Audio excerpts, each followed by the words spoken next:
In the shadowed halls of Willowbrook Manor, a young woman wakes, screaming every midnight, haunted by a ghostly figure in white. Sherlock Holmes and Dr. Watson unravel a chilling web of deceit's secret passages, poisoned draughts, and a plot to break a girl's spirit. Was it love, greed, or ambition that conjured this spectre? But beware, the truth hides a twist even Holmes didn't see coming, and the real puppet master lurks in plain sight. Chapter 1. The Urgent Summons.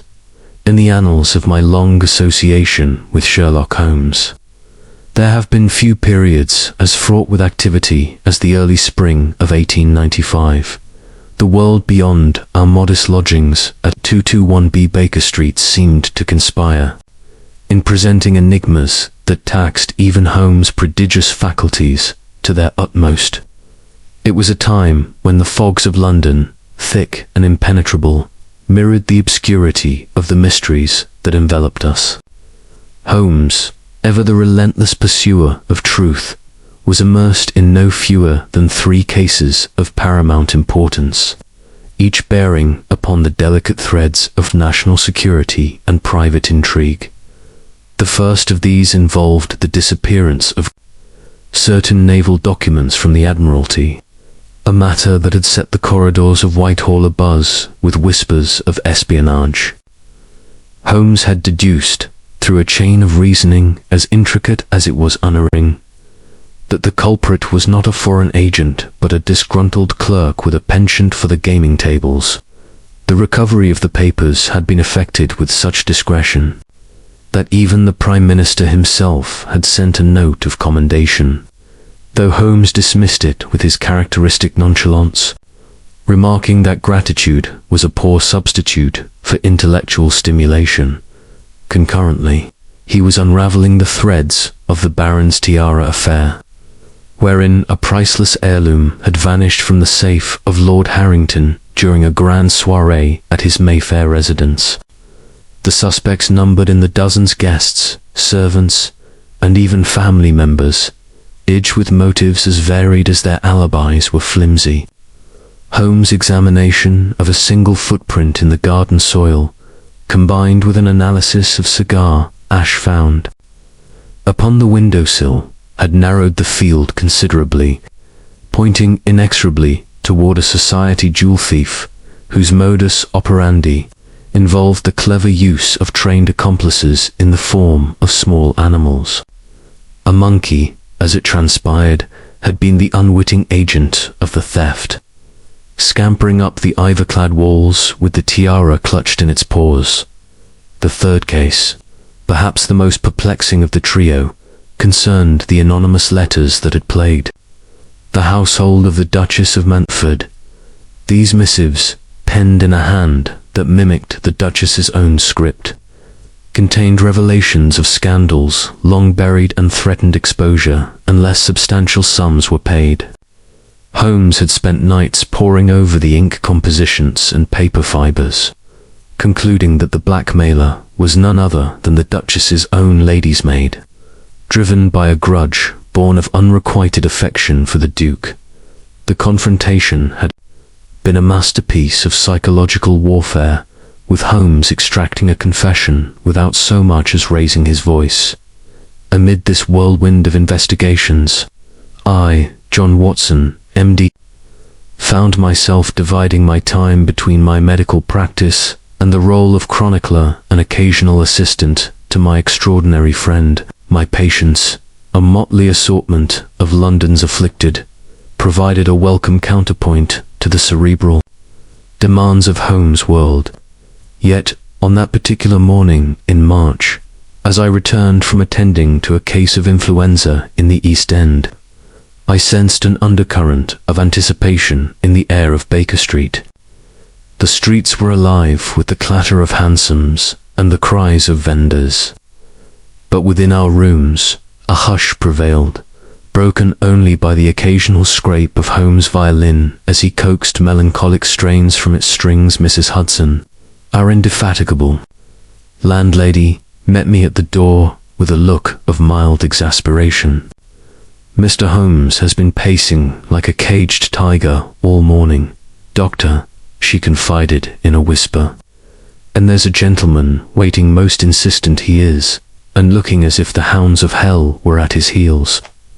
I nodded sympathetically and ascended the 17 steps to our sitting room, where I found Holmes indeed in a state of restless energy. He stood by the window, his tall, lean figure silhouetted against the grimy panes, gazing out upon the bustling thoroughfare below. His hawk-like profile, with its aquiline nose and piercing grey eyes, betrayed no emotion, but the rapid tapping of his fingers upon the sill spoke volumes of his impatience. "Ah, Watson," he greeted me without turning. "You have been attending to Mrs. Abernathy's brood again, I perceive. The mud on your boots is from the docksides, and that faint odour of carbolic suggests a feverish household." I chuckled, accustomed as I was to his uncanny observations. "Spot on, as usual, Holmes. But what of you? Mrs. Hudson mentions a visitor." At that moment, the door burst open, and our landlady ushered in the gentleman in question. He was a man of middle years, perhaps 50, with the erect carriage of one who had served in the military. His face, framed by mutton chop whiskers streaked with grey, was flushed with agitation, and his eyes darted about the room as if seeking reassurance in its familiar clutter.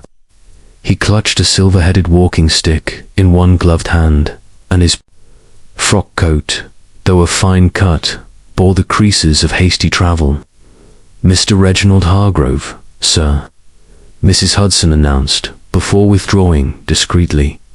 Hargrove advanced with a hurried step, extending a hand that trembled visibly. "Mr. Sherlock Holmes, I am Reginald Hargrove of Willowbrook Manor, Surrey. I implore you, sir, to hear my plea. My daughter's life, nay, her very sanity hangs in the balance." Holmes motioned him to the basket chair by the fire, where a cheerful blaze crackled against the chill of the day. "Pray, be seated, Mr. Hargrove. Compose yourself and relate your tale in full. Watson, if you would oblige by taking notes, your medical insight may prove invaluable." I settled at the desk, pencil in hand, as Hargrove sank into the chair with a sigh that seemed to emanate from the depths of his soul. He was a widower, he explained, his wife having passed some 15 years prior in childbirth, leaving him to raise their only child, Eliza, alone. Willowbrook Manor, an ancestral seat dating back to the Elizabethan era, had been his home and refuge, a place of rolling meadows and ancient oaks, far removed from the smog of the metropolis. Yet now it was beset by a terror that defied rational explanation. "It began a fortnight ago," Hargrove commenced, his voice steadying as he spoke. "Eliza, my dear girl of 22, has always been of a delicate constitution, imaginative, much like her mother. She retired to her chamber as usual that first night, but at the stroke of midnight, the house was roused by her screams, piercing, heart-rending cries that echoed through the halls like the wail of a banshee." He paused, mopping his brow with a handkerchief. Holmes leaned forward, his eyes alight with that peculiar intensity that signalled his engagement. "Continue, sir. Spare no detail, however trivial it may seem." Hargrove nodded. "We rushed to her room, myself, the housekeeper, Mrs. Baxter, and my nephew Victor Langton, who resides with us as a guest." Eliza was sitting upright in bed, her face as pale as death, her eyes wide with horror. She claimed to have seen a figure, a woman in white, ethereal and luminous, hovering at the foot of her bed. It gestured toward the window, as if beckoning her to some dreadful fate, before vanishing into thin air. I glanced at Holmes, expecting a dismissive snort, but he merely steepled his fingers, his expression inscrutable. And this apparition, did it speak? Was there any sound accompanying its presence? No words, Mr. Holmes, Hargrove replied. Only a faint, chilling whisper, like the wind through bare branches. Eliza swore it was no dream. She had been fully awake, roused by a sense of unease. We searched the room, the gardens, below nothing. No footprints, no sign of intrusion. The window was latched from within. The narrative continued in this vein. Each subsequent night brought the same terror. The midnight awakening, the spectral vision, the uncontrollable screams. The household was in disarray. Servants muttered of ghosts and curses, threatening to depart en masse. Eliza's health suffered. Grievously, she grew wan and listless. Her appetite failed, and dark shadows encircled her eyes like bruises. I summoned Dr. Elias Thorne, our local physician. Hargrove went on. A competent man, or so I thought. He diagnosed hysteria, prescribed tonics and rest, but to no avail. The visions persist, and I fear she is being driven mad, or worse, that some malevolent force seeks her life. Holmes rose abruptly and began pacing the room, his dressing gown swirling about him like a cape. Malevolent force, you say? Pray, elaborate on the manor's history. Old houses often harbour legends that the superstitious seize upon. Hargrove's face darkened. Willowbrook has its share of tales, Mr. Holmes. A century ago, Lady Amelia Hargrove, wife of my great-grandfather, met a tragic end. She was said to have thrown herself from the tower in despair over a lost love. Some whisper that her spirit lingers, appearing to warn of impending doom. But I am a practical man, veteran of the Afghan campaigns. I do not credit ghosts. Yet what else can explain this? Many things, Mr. Hargrove, Holmes replied with a faint smile. Human ingenuity chief among them. Tell me of your household. Who resides at Willowbrook besides yourself, your daughter, and this nephew? Victor Langton is my sister's son, an artist of some promise, though his works are ... unconventional.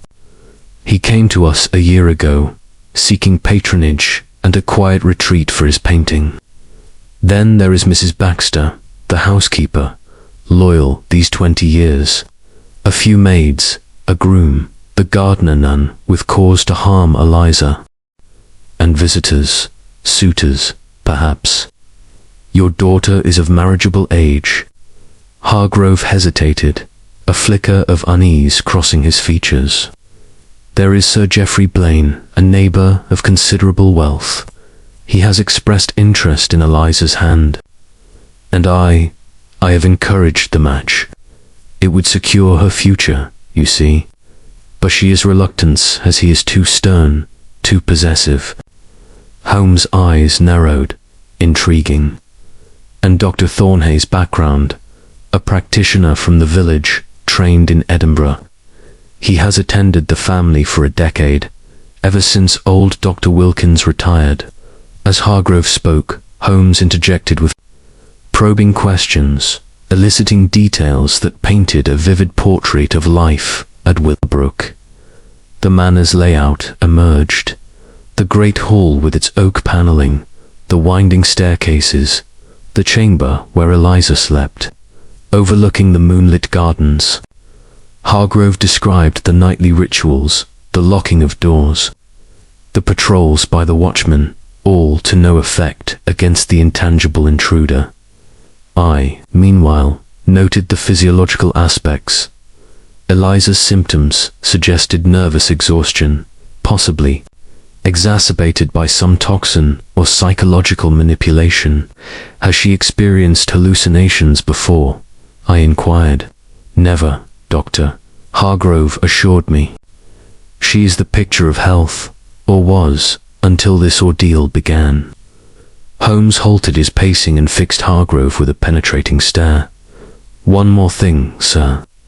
Have there been any unusual occurrences prior to these visitations? Strangers in the vicinity?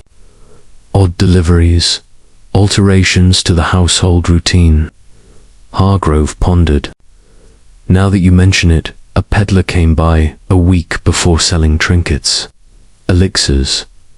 Mrs. Baxter turned him away, but Eliza purchased a small vial of perfume, I believe, and Victor has been receiving parcels from London artist supplies. He says." "Aha," Holmes murmured. "The threads begin to form a pattern, though faint as yet." The interview extended well into the afternoon, with Holmes drawing out every nuance of the case. Hargrove's desperation was palpable. He spoke of his love for Eliza, his fears that the curse would claim her as it had her ancestors. Holmes, for his part, displayed that blend of sympathy and detachment that marked his dealings with clients. He assured Hargrove that the matter warranted investigation, but cautioned that his current engagements might delay immediate action. "Delay?" Hargrove exclaimed, rising to his feet. "Mr. Holmes, I beg you'll come at once. I will compensate you handsomely, cover all expenses. If you refuse, I know not where to turn." Holmes glanced at me, a spark of amusement in his eye. "What say you, Watson? Shall we abandon the Admiralty's secrets and the Duchess's woes for a Surrey ghost hunt?" I smiled. "It seems a welcome diversion, Holmes. And if there's a medical angle, I am at your service." "So be it," Holmes declared. "We shall depart by the evening train. Pack your revolver, Watson. One never knows when spectres may prove corporeal." As Hargrove departed, effusive in his thanks, Holmes sank into his armchair, lighting his pipe with deliberate care. "A pretty puzzle, Watson. Ghosts. That gesture, but do not speak, screams at midnight. A reluctant bride, lemons ripe for melodrama. Yet beneath lies something tangible, I warrant." "What do you suspect?" I asked, intrigued. "Too early for certainties. But consider. The apparition appears only to Eliza, vanishing without trace, no forced entry, no witnesses, suggestive of internal agency. The legend of Lady Amelia provides a convenient cloak, and this, Sir Geoffrey, his motives, bear scrutiny." He lapsed into silence, clouds of smoke wreathing his head like a halo. I busied myself with preparations, reflecting on the contrasts of our lives, from the grime of London to the verdant countryside, from diplomatic intrigues to domestic hauntings.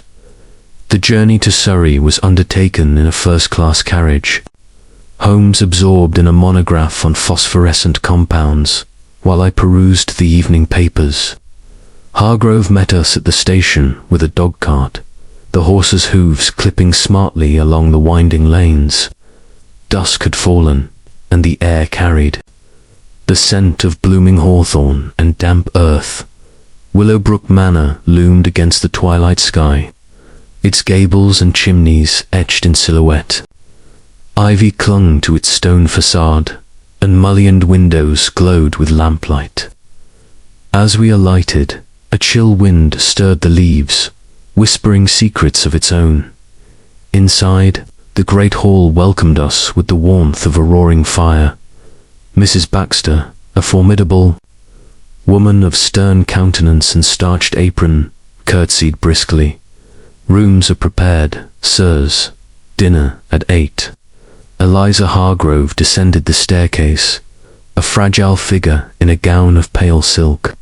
Her beauty was ethereal war-born hair cascading in waves, eyes of deepest violet shadowed by fatigue. She extended a hand that felt cold as marble. "Mr. Holmes, Dr. Watson, father, has told me of your kindness. Can you truly banish this nightmare?" Holmes bowed. "We shall endeavour, Miss Hargrove, But first, recount your experiences in your own words. Over dinner, a sumptuous affair of roast pheasant and claret, the tale unfolded anew, enriched by Elisa's personal insights. She described the woman's form, veiled, luminous, with hands that beckoned imploringly. "It feels like a warning," she murmured, "as if doom approaches." Victor Langton joined us, a dark-haired youth of brooding aspect, his fingers stained with paint. He spoke little, but his gaze lingered on Eliza with an intensity that did not escape Holmes' notice. Dr. Thorne arrived, postprandial, a sharp-featured man with a clipped beard and probing eyes.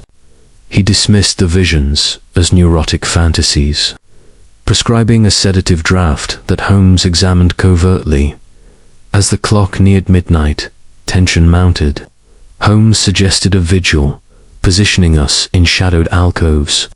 The house fell silent, save for the ticking of the grandfather clock at the stroke of 12. The scream erupted raw, primal, shattering the stillness. We surged to Eliza's chamber, finding her convulsing in terror, pointing at emptiness. The woman, ... she was here. Holmes inspected the room meticulously, his lens revealing faint mark scratches, residues that hinted at artifice. Thus began our immersion in the enigma of Willowbrook, a case that would reveal layers of deception far beyond the spectral. Chapter 2. Arrival at Willowbrook. The journey from London to the verdant reaches of Surrey had been accomplished with the efficiency that marks the Great Western Railway, though the transition from the sooty clamour of the metropolis to the tranquil lanes of the countryside was as jarring as it was welcome. Sherlock Holmes, ensconced in the corner of our first-class carriage, had spent the journey immersed in a volume of chemical treatises, his brow furrowed as he scribbled notes on the margins. I, meanwhile, found my thoughts drifting between the curious case at hand and the lingering echoes of our other investigations, now temporarily set aside.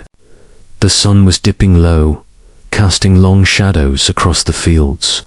As our train pulled into the small station of Willowbrook Holt, Mr. Reginald Hargrove awaited us with a dog-cart, his face etched with the strain of sleepless nights. The drive to Willowbrook Manor was brief but picturesque, the road winding through meadows where sheep grazed and hedgerows bloomed with the last of the season's wildflowers. Holmes, ever observant, remarked upon the soil composition visible in the rut's-red clay, suggestive of the region's geological stability and the absence of recent wheel marks beyond those of Hargrove's own conveyance. Isolation, he murmured, breeds both safety and secrecy. Willowbrook Manor emerged from the twilight like a relic of a bygone age.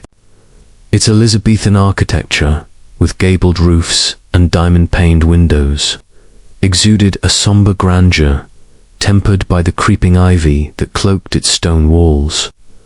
The air carried the scent of damp moss and wood smoke, and a faint mist curled about the lawns, lending an ethereal quality to the scene. As we alighted, a stable-boy took the horses, and Hargrove led us through the heavy oaken doors into the great hall, where a fire blazed in a hearth large enough to roast an ox. Mrs. Baxter, the housekeeper, greeted us with a curtsy as crisp as her starched apron. Her face, lined with years of service, betrayed no emotion, though her eyes flicked briefly toward Hargrove with a hint of maternal concern. "Your rooms are prepared, gentlemen," she said in a voice that brooked no nonsense. "Dinner will be served at 8, if it pleases you." Holmes inclined his head. "Most kind, Mrs. Baxter. Might we meet the other members of the household before dining?" Hargrove nodded, and presently we were introduced to the principal figures of Willowbrook. Eliza Hargrove, descended the grand staircase with a grace that belied her evident fragility. She was a striking young woman, her auburn hair unbound and catching the firelight, her violet eyes shadowed by exhaustion. Her hand, when she offered it, was cold and trembled slightly, though her voice was steady as she murmured, "Mr. Holmes, Dr. Watson, I am grateful for your coming. I fear I am losing my mind." "There is no cause for such despair, Miss Hargrove," Holmes replied with a rare softness. "Clarity often lies beyond the veil of fear. We shall see." Next came Victor Langton, Eliza's cousin, a man of perhaps 25, with a poet's pallor and dark, intense eyes. His attire was unconventional. For a country man, a velvet jacket, cravat loosened, fingers stained with pigments that suggested his artistic pursuits. He bowed stiffly, his gaze lingering on Eliza with an emotion I could not quite decipher, affection, perhaps, or something more guarded. The final introduction was to Dr. Elias Thorne, the family physician, who arrived just as we were shown to the drawing room. He was a lean man of middle years, with sharp features and a manner that oscillated between professional detachment and nervous deference. His eyes, a pale blue, seemed to avoid Holmes' scrutiny, and his handshake was brief, almost perfunctory. "I have done all I can for Miss Hargrove," he said, unprompted. "Her condition is delicate, but I suspect a nervous disorder, nothing more." Holmes merely smiled, a gesture that conveyed little but promised much. "We shall form our own conclusions, Doctor. Now perhaps Miss Hargrove might recount her experiences in her own words." We settled in the drawing room, a cavernous space adorned with ancestral portraits, whose eyes seemed to follow our movements. The furniture was heavy oak, polished to a gleam, and a chandelier of wrought iron hung above, its candles casting flickering shadows. Eliza sat upon a settee, her hands clasped tightly in her lap, while Hargrove hovered nearby, his military bearing softened by paternal concern. "It began 2 weeks ago," Eliza began, her voice low but clear. "I retired to my chamber as usual, having taken a small dose of Dr. Thorne's sleeping draught, laudanum, I believe, to calm my nerves. I awoke at midnight, not by any sound, but by a feeling of presence, cold and oppressive. At the foot of my bed stood a woman, clad in white, her face veiled. She glowed faintly, as if lit from within, and her hands moved as if beckoning me toward the window. I tried to speak, to demand who she was, but my voice failed me. Then I screamed, and she vanished. The household came running, but there was nothing, no sign, no trace. I scribbled notes, noting the precision of her recollection despite her evident distress. Holmes leaned forward, his elbows resting on his knees. "This figure, describe her form. Was she solid, translucent? She'll move as a living person might." Eliza frowned, her brow creasing. She seemed insubstantial, yet her movements were deliberate, almost graceful. The veil obscured her features, but I felt her eyes upon me, though I could not see them. It was as if she wished to convey some message, but what, I cannot fathom. "And the subsequent nights?" Holmes pressed. "The same, Mr. Holmes. Each night, at the stroke of 12, she appears. Always at the foot of my bed, always gesturing toward the window. I scream, and she is gone. Father has had the room searched, the windows checked. Nothing, the servants whisper of Lady Amelia's ghost, but I do not know what to believe." Hargrove interjected, his voice rough with emotion. "The legend of Lady Amelia is nonsense. Gentlemen, a tale to frighten maids. My daughter is no hysteric, nor prone to fancies. Something nor someone is tormenting her. Holmes' eyes gleamed with that peculiar intensity that signaled his mind at work. Indeed, Mr. Hargrove, legends are often the scaffolding upon which human schemes are built. Miss Hargrove, have you enemies? Anyone who might wish you harm? Eliza's gaze flickered, almost imperceptibly, toward Victor Langton, who stood silently by the hearth, his expression unreadable. None that I know, she said softly. I lead a quiet life here. My days are spent reading, walking the gardens, or assisting father with the estate's correspondence. Victor cleared his throat, his voice low and measured. Eliza is beloved by all who know her, Mr. Holmes. This phenomenon is beyond comprehension. I have seen her distressed, is no act. Dr. Thorne nodded vigorously. Quite so, I have. Observed her closely.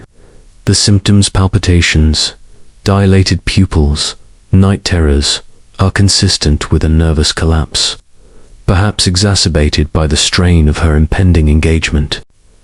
Holmes' eyebrow arched. Engagement. Hargrove sighed. Sir Geoffrey Blaine, a neighbour of considerable standing, has proposed. It is a prudent match, one that would secure Eliza's future. But she is ... hesitant. I do not love him, Eliza said quietly, her eyes fixed on the floor. He is a good man, I suppose, but his manner is cold, commanding. I feel no warmth in his presence. Holmes made no comment, but filed the information away, his fingers drumming lightly on the arm of his chair. Dinner followed, a sombre affair, despite the excellence of the fair roast Benazon asparagus in butter and a fine Bordeaux. Conversation was stilted, with Langton offering little beyond monosyllabic responses and Thorne expounding on the virtues of his medical practice. Hargrove attempted to lighten the mood with anecdotes of his military days, but the shadow of the mystery hung over us all after dinner. Holmes requested a tour of the manor, particularly Eliza's chamber.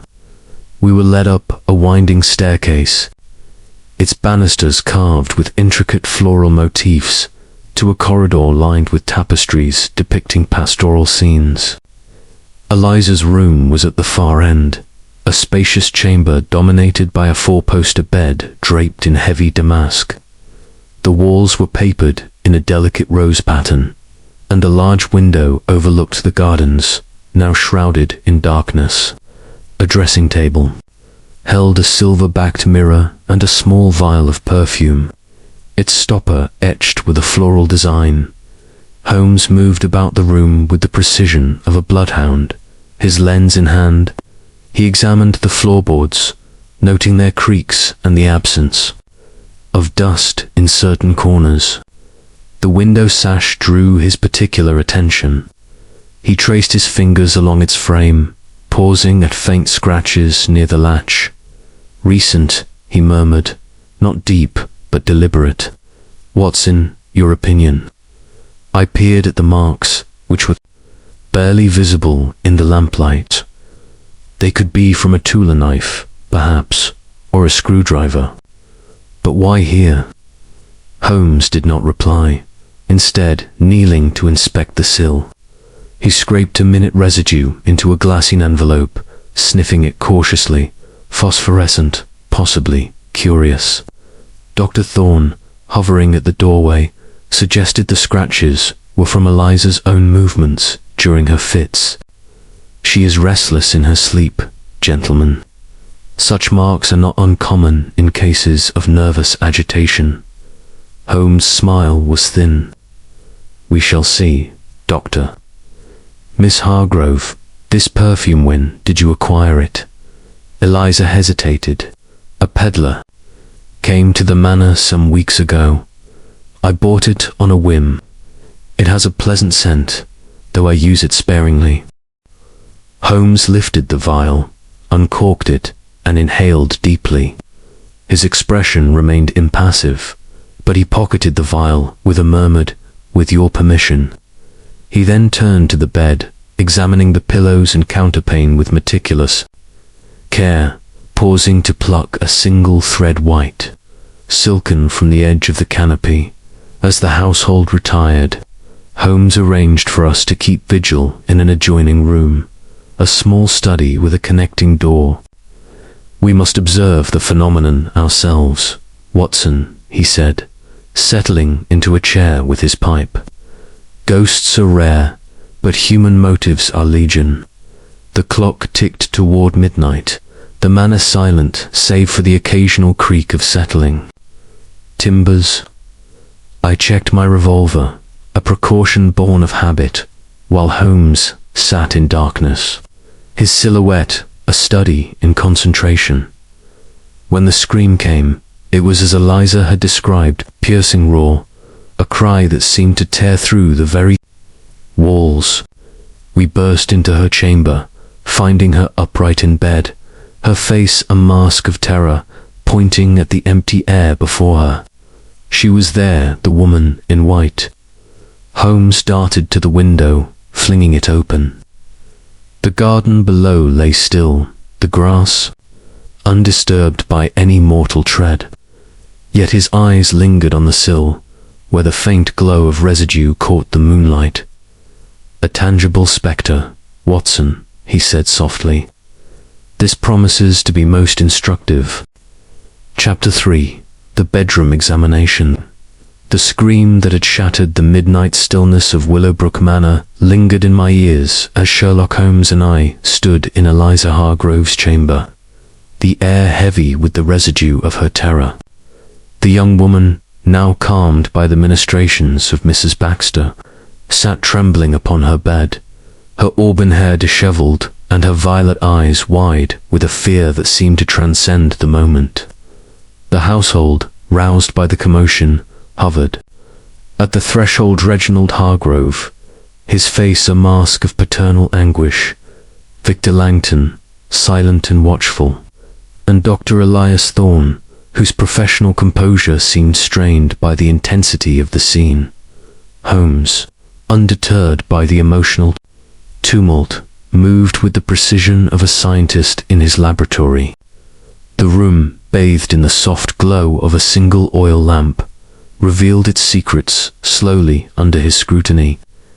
The four-poster bed, with its heavy damask canopy, dominated the space, its carved posts gleaming dully in the light. The rose-patterned wallpaper, though faded, lent a semblance of warmth, while the large mullioned window overlooked the darkened gardens, its latch firmly secured. A dressing table stood against one wall, adorned with a silver mirror, a hairbrush, and a few delicate trinkets, including the vial of perfume Holmes had pocketed earlier. "Watson," Holmes said, his voice low but commanding, "observe the floor. Note the grain of the oak boards, the wear patterns. What do you see?" I knelt beside him, my medical instincts giving way to the role of amateur detective. The floor was polished, but beneath the bed, where the lamplight barely reached, I discerned faint irregularities, scratches, not deep, but fresh, as if made by a sharp object dragged lightly across the wood. "These marks," I ventured, "they could be from furniture being moved, or perhaps a tool." Holmes' lips twitched in approval. "A fair hypothesis, but incomplete. See here," he pointed to a cluster of scratches near the base of the bedpost, their angles suggesting deliberate repetition. "These are not random. They form a pattern, subtle but intentional." And here, he crawled to the window, his lens glinting as he examined the sill. The residue I noted earlier, phosphorescent, likely zinc sulfide or a derivative, capable of emitting a faint glow under certain conditions. I frowned, puzzled. Phosphorus, to what end? To create the illusion of a spectral presence, Watson. A simple trick, yet effective on a susceptible mind. He rose, brushing dust from his knees, and turned to the dressing table. The vial of perfume, now in his possession, was absent, but he examined the other items with care, lifting the hairbrush to inspect its bristles. A single strand of white thread, silken and fine, caught his attention. He held it to the light, twirling it between his fingers. Not from Miss Hargrove's wardrobe, I wager. Her gowns are of silk and muslin, but this is finer, perhaps theatrical in origin. Dr. Thorne, who had been hovering near the door, interjected with a note of impatience. Surely, Mr. Holmes, you do not suggest someone is staging this? Apparition. Eliza's symptoms are classic hysteria, agitated nerves, vivid hallucinations.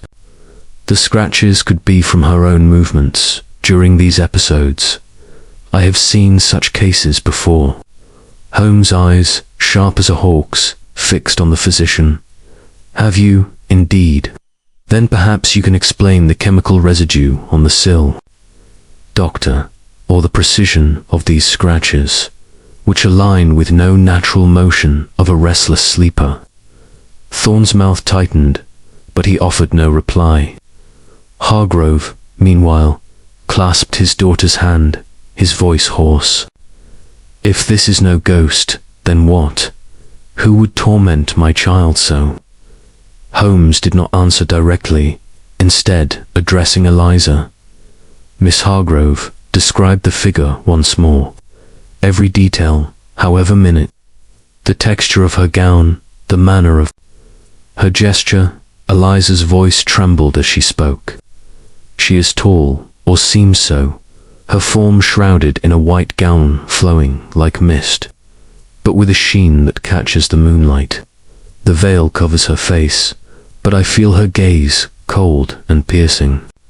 Her hands move slowly, pointing toward the window, as if urging me to follow. Presently, there is no sound, save a faint rustling, like leaves stirred by a breeze. Holmes nodded, his expression inscrutable. And your sleeping draught, how long have you taken it? Since the visions began, she replied. Dr. Thorne prescribed it to calm my nerves. A small dose each night, in a glass of water. Holmes produced the vial he had taken, holding it aloft. This draught, Dr. Thorne, laudanum, you said. A common remedy, yet its effects can be unpredictable in sensitive constitutions. May I retain this for analysis? Thorne's eyes narrowed, but he nodded curtly. If you think it necessary. It is a standard preparation, nothing more. Holmes pocketed the vial again, his movements deliberate. We shall see. Now, Miss Hargrove, permit me to examine your bed more closely. With Eliza's consent, he lifted the counterpane, inspecting the mattress and frame. His fingers traced the seams, pausing at a faint stain on the underside of the pillow, a discoloration so slight it might have gone unnoticed by any but his trained eye. Interesting, he murmured, scraping a sample into another envelope. A trace of some substance, perhaps organic. Watson, your medical opinion? I leaned closer, sniffing cautiously. The stain had a faint, acrid odor, not unlike certain medicinal compounds. Possibly a sedative residue, I suggested, or something ingested, seeping through perspiration. Plausible theory, Holmes said. We shall test it anon. He turned to Hargrove.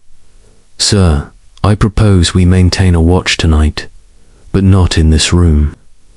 An adjoining chamber, with a clear view of the corridor and access to this one, will suffice. Watson and I will remain vigilant, Hargrove agreed, his relief tempered by exhaustion. Mrs. Baxter led us to a small study adjacent to Eliza's chamber, its walls lined with leather-bound volumes and a single window overlooking the stable yard. A narrow door connected it to Eliza's room, allowing swift entry if needed. As the household dispersed, Victor Langton lingered, his dark eyes fixed on Holmes.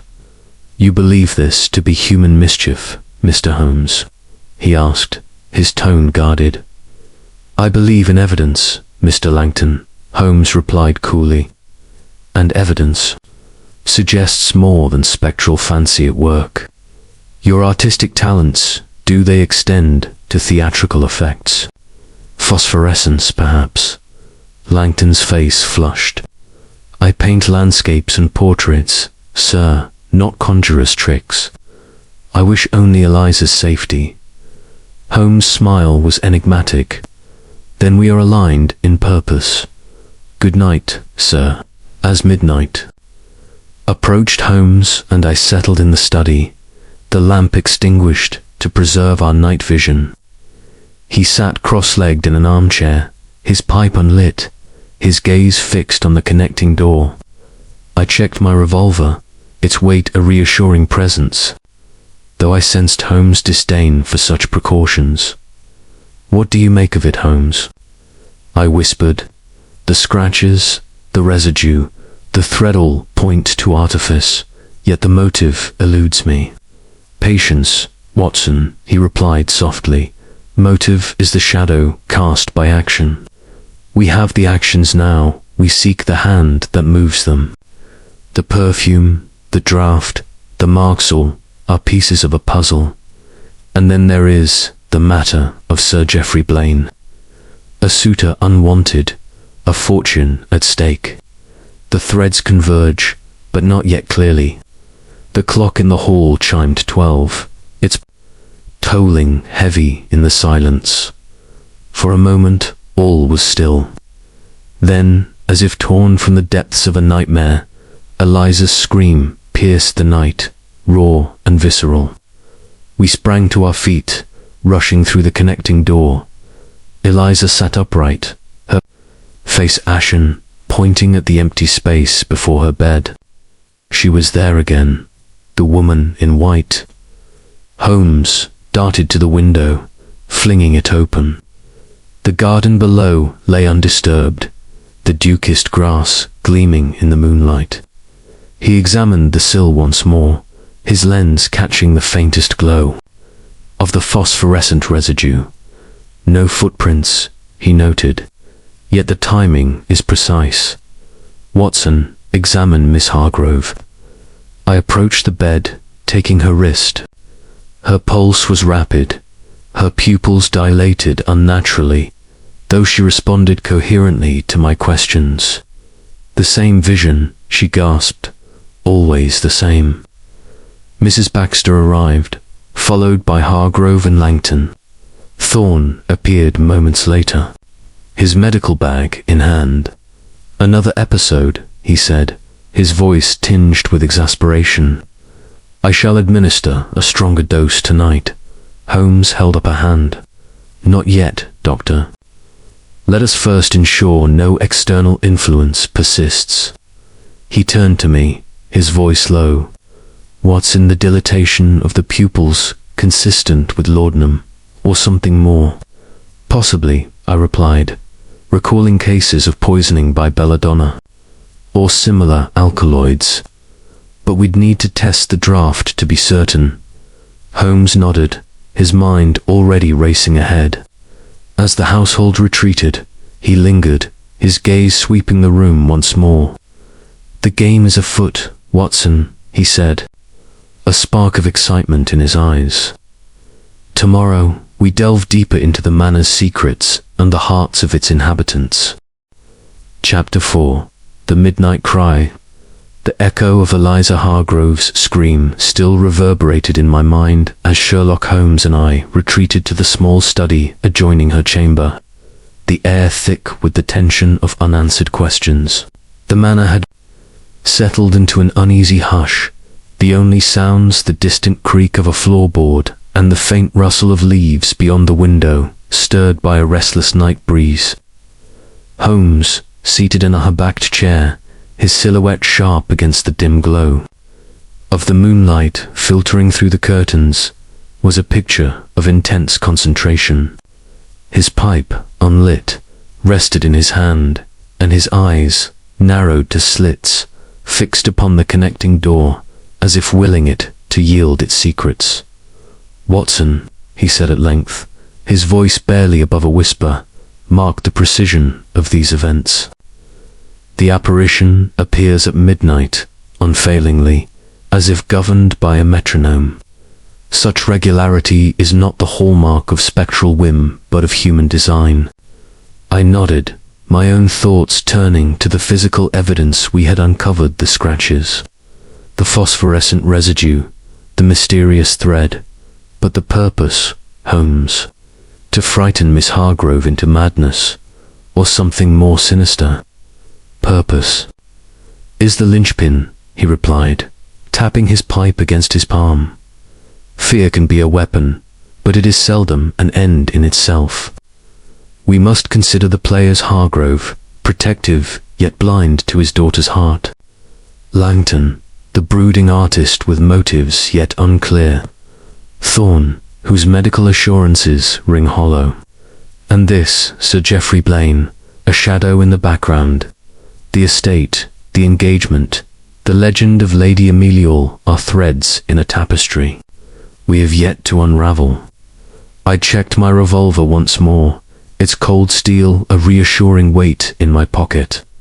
"Do you expect trouble tonight, Holmes?" He smiled faintly, a gleam of amusement in his eyes. "Trouble, Watson, is a constant companion in our trade, but whether it takes the form of a ghostly figure or a more corporeal adversary, we shall be ready." The study was sparsely furnished: a desk cluttered with old ledgers, a bookcase filled with dusty tomes on horticulture and local history, and a single armchair where I sat, my notebook open on my lap. The connecting door to Eliza's chamber was slightly ajar, allowing a sliver of lamplight to spill through, and we had positioned ourselves to command a view of both the corridor and the entrance to her room. The clock in the great hall below began its slow, solemn chime, each stroke reverberating through the silent manor. As the 12th chime faded, the silence grew oppressive, a palpable weight that pressed upon the senses. Holmes' posture stiffened, his head cocked like a hound catching a scent. Then, as if ripped from the fabric of the night, a scream tore through the house, raw, piercing, a cry of unadulterated terror that set my heart pounding. We leaped to our feet, Holmes reaching the connecting door in 2 strides, his long fingers wrenching it open. Eliza sat bolt upright in her bed, her face drained of color, her hands clutching the bedclothes, as if they were her only anchor to reality. Her eyes, wide and unseeing, were fixed on the empty space at the foot of her bed. "It was there," she gasped, her voice trembling. The woman in white sheet pointed to the window. Holmes was at the window in an instant, flinging it open, with a force that rattled the panes. The night air rushed in, cool and damp, carrying the scent of earth and dew.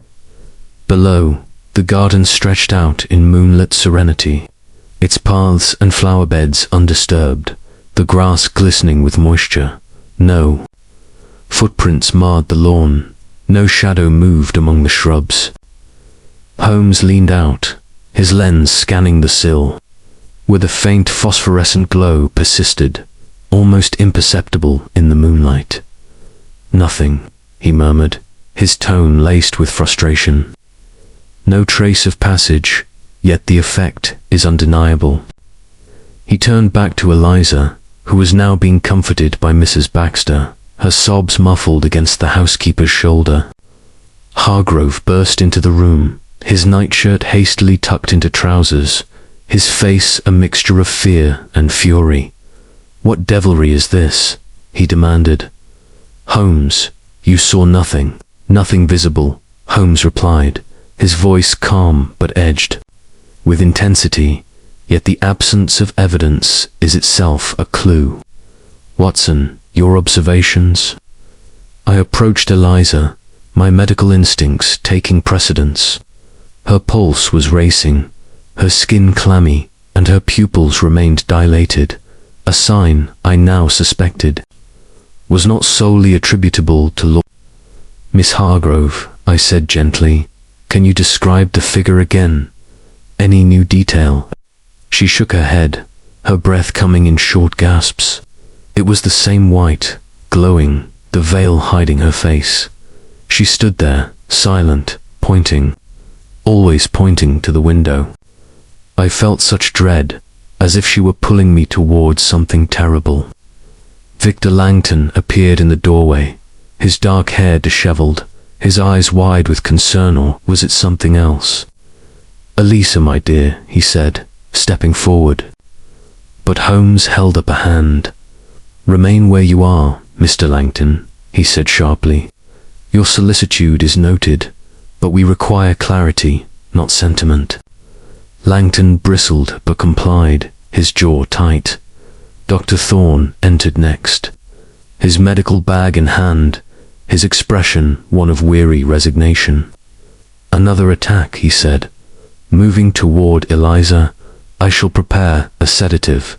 Not yet, Holmes interrupted, his tone brooking no argument. Miss Hargrove, when did you take your last dose of the draught? An hour before retiring, she replied faintly, as Dr. Thorne instructed. Holmes nodded, his gaze shifting to the physician. And the composition of this draught, Doctor, you maintain, it is merely laudanum. Thorne's eyes flickered with irritation. Of course, Mr. Holmes. A standard dilution, 1 part laudanum to 10 parts water, with a touch of syrup to mask the bitterness. I have prescribed it for years without issue. Indeed, Holmes said, his voice deceptively mild. We shall verify its contents in due course. He turned to me, his eyes glinting. Watson, note the pupil dilation consistent with an alkaloid, but the intensity suggests an admixture. Belladonna, perhaps, or hyoscyamine.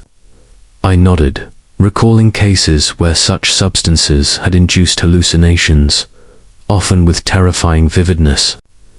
It's possible, I said, but the dosage would need to be precise to avoid overt poisoning. Precisely, Holmes murmured. He returned to the window, examining the latch once more. The scratches, faint but unmistakable, formed a semicircle, as if a tool had been used to pry or manipulate the frame. He traced them with his finger, his brow furrowed. These marks are not the work of a casual hand. They suggest intent, preparation. Hargrove, pacing the room, stopped abruptly. You mean to say someone is entering this room? But how? The window is latched, the door locked from within. Holmes' smile was enigmatic. Locks and latches are not impregnable, Mr. Hargrove, nor are they proof against cunning. Mrs. Baxter, tell me, has the household routine changed in recent weeks? New servants, deliveries, repairs? The housekeeper, her arms still around Eliza, shook her head. None, sir. The staff is, as it has been for years. We've had no workmen since the roof was mended last autumn. The only visitor was that peddler, weeks ago, selling his wares. Miss Eliza bought a trinket, as she said, and Mr. Langton's parcels from London. Holmes pressed, his gaze flicking to the artist. Langton's face darkened. Pigments, canvases, brushes, nothing more. I have them sent from a supplier in Soho. You may inspect them if you wish. I intend to, Holmes said coolly. Now, let us allow Miss Hargrove to rest. Watson, a word. We stepped back into the study, leaving the household to tend to Eliza. Holmes closed the door and lowered his voice. The scream, Watson, the timing is too precise, the effect too consistent. This is no spontaneous hallucination. The phosphorescence, the scratches, the thread all point to a staged performance. But by whom And to what end? The engagement to Sir Geoffrey, I suggested. Could someone wish to prevent it? Or perhaps to drive Eliza from the manor? Holmes nodded slowly. Both are plausible. Hargrove's fortune is tied to the estate, and Eliza's marriage would secure it or transfer it. Langton, as a cousin, may have expectations. Thorne's role is less clear, but his defensiveness betrays unease. And then there is the legend of Lady Amelia, convenient fiction to mask a modern crime. He paused, his fingers steepled. Tonight we shall set a trap. I have a theory, Watson, but it requires confirmation. Return to the room and observe the household's reactions. I shall conduct a small experiment. I complied, re-entering Eliza's chamber to find her sipping a glass of water, her colour slightly improved. Hargrove sat beside her, murmuring reassurances, while Langton stood apart, his expression unreadable. Thorne was packing his bag, his movements brisk. I made a show of examining Eliza's pulse again, noting their interactions. Langton's concern seemed genuine, yet there was a tension in his posture, a flicker of something unspoken in his glance toward Eliza. Thorne, meanwhile, avoided my gaze, his hands unsteady as he fastened his bag. Holmes returned moments later, his face impassive. Miss Hargrove, you are in no immediate danger, he said. Rest now, but refrain from further doses of the draught until I have analyzed it. Mrs. Baxter, ensure the room is secured. No one enters or leaves until morning. As we retired to the study, Holmes revealed his experiment. I have dusted the window-sill with a fine powder visible only under ultraviolet light, which I shall procure tomorrow. If our ghost returns, we shall have proof of their passage. The night passed without further incident, though sleep eluded me. Holmes sat vigilant, his mind a whirl of calculations, while I pondered the strange tableau of Willowbrook family, bound by love and secrets, haunted not by ghosts, but by human ambition. Chapter 5. Interviews and Suspicions, the Dawn That Broke Over Willowbrook Manor on the morning following our midnight vigil was one of those crisp, invigorating springs that seemed to mock the shadows of the night before. The mist that had clung to the gardens like a shroud dissipated under the rising sun, revealing dew-spangled lawns and the distant outline of ancient oaks standing sentinel against the horizon. Yet, within the manor's walls, the atmosphere remained charged with an undercurrent of dread, as if the very stones absorbed the echoes of Eliza Hargrove's cries. Sherlock Holmes, ever impervious to fatigue, was already astir when I awoke. His tall figure bent over a makeshift laboratory he had improvised upon the study desk test tubes, a spirit lamp and the vial of sleeping draught arrayed before him like instruments in an orchestra of deduction. "Good morning, Watson," he greeted without looking up, his voice vibrant with that peculiar energy that seized him when a case began to yield its secrets. "I trust you slept well amidst the phantoms. Come, observe this reaction."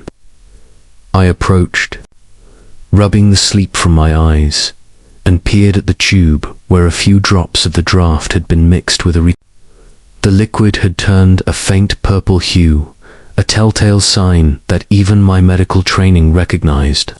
"Belladonna," I said, astonished, "admixed with the laudanum, subtle but unmistakable." "Precisely," Holmes replied, extinguishing the lamp with a satisfied nod.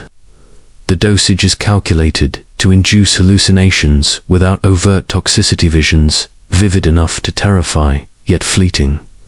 The screams are not mere hysteria, they are chemically compelled. Our ghost has a pharmacological accomplice, this Revelation cast the previous night's events in a stark new light. The phosphorescent residue, the scratches, the precise timing all pointed to a conspiracy of human origin, one that exploited both science and superstition. Holmes wasted no time in pursuing the threads. "We must interview the household," he declared. "Facts are our allies, Watson, and suspicions our guide. Begin with the staff. They are the unseen eyes and ears of any great house." Breakfast was a subdued affair in the dining room, where heavy oak panels absorbed the light from the tall windows, and portraits of Hargrove ancestors gazed down with stern disapproval. Reginald Hargrove presided at the head of the table, his military bearing somewhat diminished by the lines of worry etched upon his face. Eliza, pale but composed, picked at her food, her violet eyes occasionally meeting Victor Langton's across the Tabola glance, laden with unspoken meaning. Dr. Thorne, seated to my right, maintained a facade of professional calm, though his fingers drummed restlessly upon the tablecloth. Holmes, partaking sparingly of toast and coffee, steered the conversation toward the manor's history with deft subtlety. "Mr. Hargrove," he inquired, "you mentioned the legend of Lady Amelia. Might you elaborate? Such tales often hold kernels of truth, however embellished." Hargrove sighed, setting down his cup. "It is an old family story, Mr. Holmes, scarcely worth repeating. Lady Amelia Hargrove, wife to my great-grandfather, Sir Edmund, was a beauty of her time, but plagued by melancholy. In 1792, during a storm-swept night, she is said to have leaped from the tower window, her white gown billowing like a sail. Some claim it was despair over an unfaithful husband. Others whisper of madness. Her ghost, they say, appears to warn of calamity specially to the women of the line." Eliza shivered visibly, her fork clattering against her plate. "Father, please. It is too close to my own visions." "Nonsense, my dear," Hargrove replied, though his tone lacked conviction. "It is but a fable, revived by idle tongues." Holmes' eyes gleamed. "And the servants do they credit this fable?" Mrs. Baxter, entering with a fresh pot of coffee, overheard the question. "If I may speak, sir," she said, her voice steady but laced with a rural accent that bespoke long service. "The lower staff do whisper of it, especially the maids. Jenny, the chambermaid, swears she heard footsteps in the tower last month. And old Grimes, the gardener, claims to have seen a white figure in the mist one dawn." Holmes leaned back, his fingers steepled. "Most intriguing. Mrs. Baxter, you have been with the family for 20 years, I believe. Have you witnessed any such phenomena?" The housekeeper straightened, her stern features softening momentarily. "I am a practical woman, Mr. Holmes, raised in the church and schooled in hard work. Ghosts are for those with time for fancy.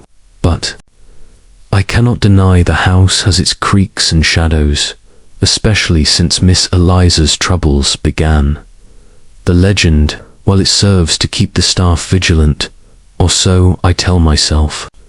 "And your opinion of Miss Hargrove's visions?" Holmes pressed gently. Mrs. Baxter glanced at Eliza with maternal affection. "The poor lamb is suffering, that's plain. Whether from spirits or strain, I couldn't say.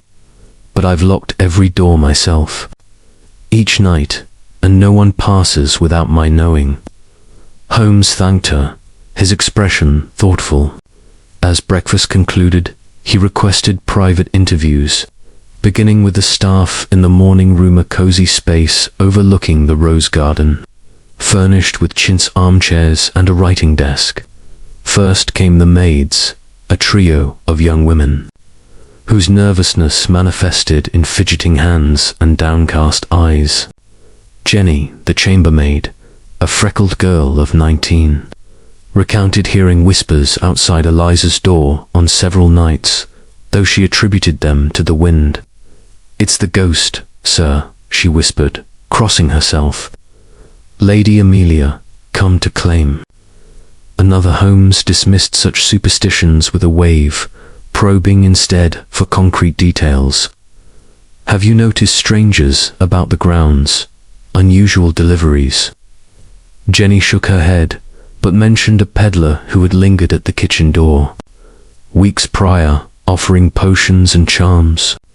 Miss Eliza bought a scent from him, but he seemed harmless enough. The other maids offered little more, their testimonies a blend of gossip and fear. Next was Grimes, the gardener, a weathered man of 60 with soil-embedded nails and a limp from an old war wound. He spoke gruffly of seeing a white wisp near the tower, but under Holmes' questioning, admitted it might have been fog or a poacher's lantern. "The grounds are secure," he insisted. "No one's crossed the walls without me spotting M." The groom and footman followed, their accounts equally unremarkable, save for the groom's mention of Victor Langton's late-night rides into the village, ostensibly for sketching under moonlight. "Artistic types," he muttered, "always peculiar." With the staff dismissed, Holmes turned to me in the interval. "Observe, Watson, the legend permeates every level, a convenient veil for mischief. But the peddler recurs, we must trace him. Now, for the principals." Victor Langton was summoned next. He entered with a defiant air, his velvet jacket rumpled, his dark eyes shadowed by lack of sleep. Holmes gestured to a chair, his manner courteous but probing. "Mr. Langton, you are Miss Hargrove's second cousin, I understand. Pray, clarify your position in the family." Langton seated himself, crossing his legs. "Yes, through my mother, who was sister to Reginald's late wife. I came here a year ago at Uncle's invitation, seeking a quiet haven for my work. I paint, Mr. Holmes, landscapes, portraits, the occasional fantasy." "Fantasy," Holmes echoed. "Might we view your studio? I am told it is in the attic." Langton hesitated, then nodded. "If you wish, but what bearing has my art on this matter?" "All. Things have bearing until proven otherwise," Holmes replied enigmatically. We ascended to the attic, a vast space under the eaves, illuminated by skylights that cast beams upon easels and canvases. The air smelled of turpentine and linseed oil, and stacks of paintings leaned against the walls. Holmes examined them with interest, his lens revealing details invisible to the casual eye. Several depicted ethereal figures, women in white, veiled and luminous, drifting through misty landscapes. One, in particular, showed a spectral form gesturing toward a window, its pose strikingly akin to Eliza's descriptions. "You have a vivid imagination, Mr. Langton," Holmes observed dryly, tapping the canvas. "These bear remarkable resemblance to the apparition plaguing your cousin." Langton's face paled, then flushed with anger. "Coincidence, sir. I draw from myth and dream, not to torment Eliza. She is dear to me as family." Family, Holmes mused, and inheritance. Should Eliza perish unmarried, what portion falls to you? Langton stiffened. "A modest share, as per the will. But I harbour no such thoughts. I wish her well happy, even if it means marriage to Blaine." His voice cracked slightly on the name, a slip that did not escape Holmes. "Sir Geoffrey Blyner's stern match, by all accounts. You disapprove." It is not my place," Langton muttered, turning away. "Eliza deserves joy, not obligation." Holmes pressed no further, dismissing him with a nod. As Langton departed, Holmes turned to me. The artist protests too much, Watson. His paintings are blueprints for deception, and his affection for Eliza exceeds cousinly bounds. Jealousy is a potent motive. We returned to the morning room for Dr. Thorne's interview. The physician entered with a brisk step, his sharp features composed, though his eyes betrayed wariness. "Mr. Holmes, I trust this will be brief. I have patients in the village." "Briefness depends on candor," Dr. Holmes replied, offering a chair. "Your sleeping draught laudanum, you claim? Yet my analysis reveals belladonna. Care to explain?" Thorne's composure faltered, his hands clenching the arms of the chair. "Belladonna? Impossible. I prepare it myself, pure laudanum from the apothecary." "Denial serves little," Holmes said coolly. "The admixture is deliberate, inducing hallucinations that mimic the legendary ghost, who benefits from Eliza's terror." Thorne rose abruptly, his face ashen. "This is outrageous. I have treated this family for a decade, saved lives, eased sufferings. Why would I harm her?" "Perhaps not harm, but manipulate," Holmes suggested. "The engagement to Blaine, does he consult you? Reward your influence?" Thorne's eyes darted away. "Sir Geoffrey is a patient, yes. He values my opinion, but I prescribe only what is needed." Holmes leaned forward, his gaze piercing. "Needed for whom?" "Eliza's compliance, perhaps. A broken spirit weds more readily." Thorne stammered a denial, but Holmes waved him silent.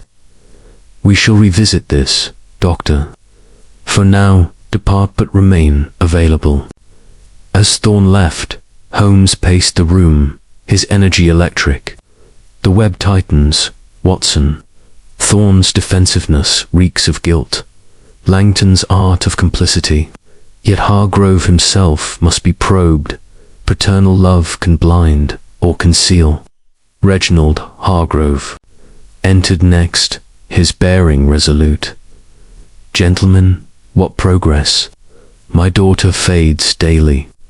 Holmes outlined our findings, the tainted draught, the staged elements, watching Hargrove's reaction. Shock gave way to fury. Treachery under my roof. "Who dares?" "That is what we ascertain," Holmes said. "Your will, sir, who inherits, if Eliza weds Blaine, or if she does not." Hargrove frowned. "The estate is entailed to her upon marriage or my death. Blaine's wealth would bolster it. Langton receives a legacy, for nothing beyond fees. And enemies?" Holmes inquired. "Business rivals? Spurned suitors?" Hargrove pondered. "None recent, but Blaine has competitors' men envious of his lands adjoining mine." Holmes noted this, then shifted to Eliza. "Your daughter's reluctance to wed, have you pressed her?" Hargrove sighed.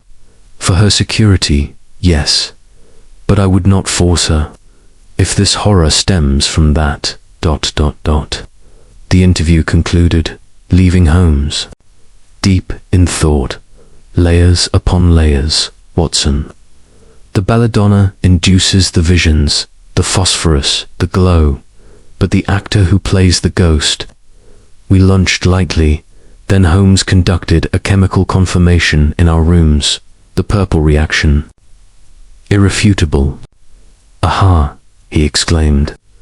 "The screams are induced, but the scheme requires an insider. Tonight, we watch Anu with traps set." As afternoon waned, Holmes explored the grounds, examining the tower where Lady Amelia met her end. Its stones, weathered, and ivy-clad, held no fresh marks, but a loose flagstone revealed a hidden compartment, saved for dust. A smuggler's cache, perhaps, he mused, or a hiding spot for props. Returning, we encountered Sir Geoffrey Blaine himself, arriving unannounced on horseback, burly man of 40, with a ruddy complexion and imperious manner. "Hargrove," he boomed, dismounting. "I hear of consultants from London. What nonsense is this about ghosts?" Hargrove introduced us, Blaine's handshake crushing. "Holmes, eh? I've read of your exploits. But this is no crime, womanly vapors. Nothing. More. Eliza needs a firm hand." Holmes' smile was icy. "Vapors induced by poison, Sir Geoffrey. Belladonna in her medicine." Blaine's eyes widened. "Poison. Preposterous. Thorne is trustworthy. I recommended him myself." "Indeed," Holmes said softly. "Your interest in the match is keen." Blaine bristled. "For the alliance, yes. Our estates combined would be formidable, but harm Eliza, absurd."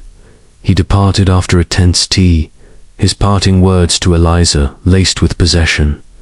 "Compose yourself, my dear. We'll wed soon, and this folly ends." Eliza's distress was palpable, her glance toward Langton pleading. Holmes observed all, his mind cataloguing. Blaine's arrival is timely or contrived. He benefits from Eliza's weakening resolve. Evening fell, and Holmes prepared his trap's fine powder on floors, threads across passages. "Tonight, Watson, we unmask the player." Midnight approached, the manor silent. In our vigil, Holmes whispered Theris Langton as the ghost, Thorne the poisoner, Blaine the puppet master. The chime struck, and the scream rent the air. We rushed in Eliza, pointing, terrified, but this time, Holmes' powder revealed faint footprints, leading not to the window, but the wardrobe. Aha, a hidden way. Prying it open, a narrow passage, yondesty secret. The manor's veins. Holmes said, "Our ghost travels within walls." The discovery electrified the case, suspicions crystallizing into pursuit. Chapter 6. The Hidden Passage. The discovery of the secret passage behind Eliza Hargrove's wardrobe transformed the enigma of Willowbrook Manor from a spectral mystery into a tangible conspiracy, its threads now palpable beneath Sherlock Holmes' relentless scrutiny. The scream that had once again shattered the midnight stillness lingered in the air as we stood before the narrow opening, its dark maw concealed by the heavy oak panel of the wardrobe. The passage, barely wide enough for a man to pass sideways, exhaled a musty breath of dust and disuse. Yet Holmes' keen eyes detected signs of recent activity: faint scuff marks on the stone floor, a cobweb freshly disturbed. "Observe, Watson," he said, his voice low and vibrant with the thrill of discovery. He held his pocket lantern aloft, its beam cutting through the gloom to reveal rough-hewn walls descending into shadow. "This is no relic of Elizabethan intrigue, but a pathway for modern mischief. The footprints in my powder lead here, not to the window. Our ghost is no phantom, but a creature of flesh, adept at exploiting the manor's secrets." I peered into the passage, my revolver in hand, its weight a steadying presence against the uncanny atmosphere. "A secret passage," I murmured, "but to where? And who uses it?" Holmes' lips curved in a faint smile. "That, my dear Watson, is what we shall ascertain.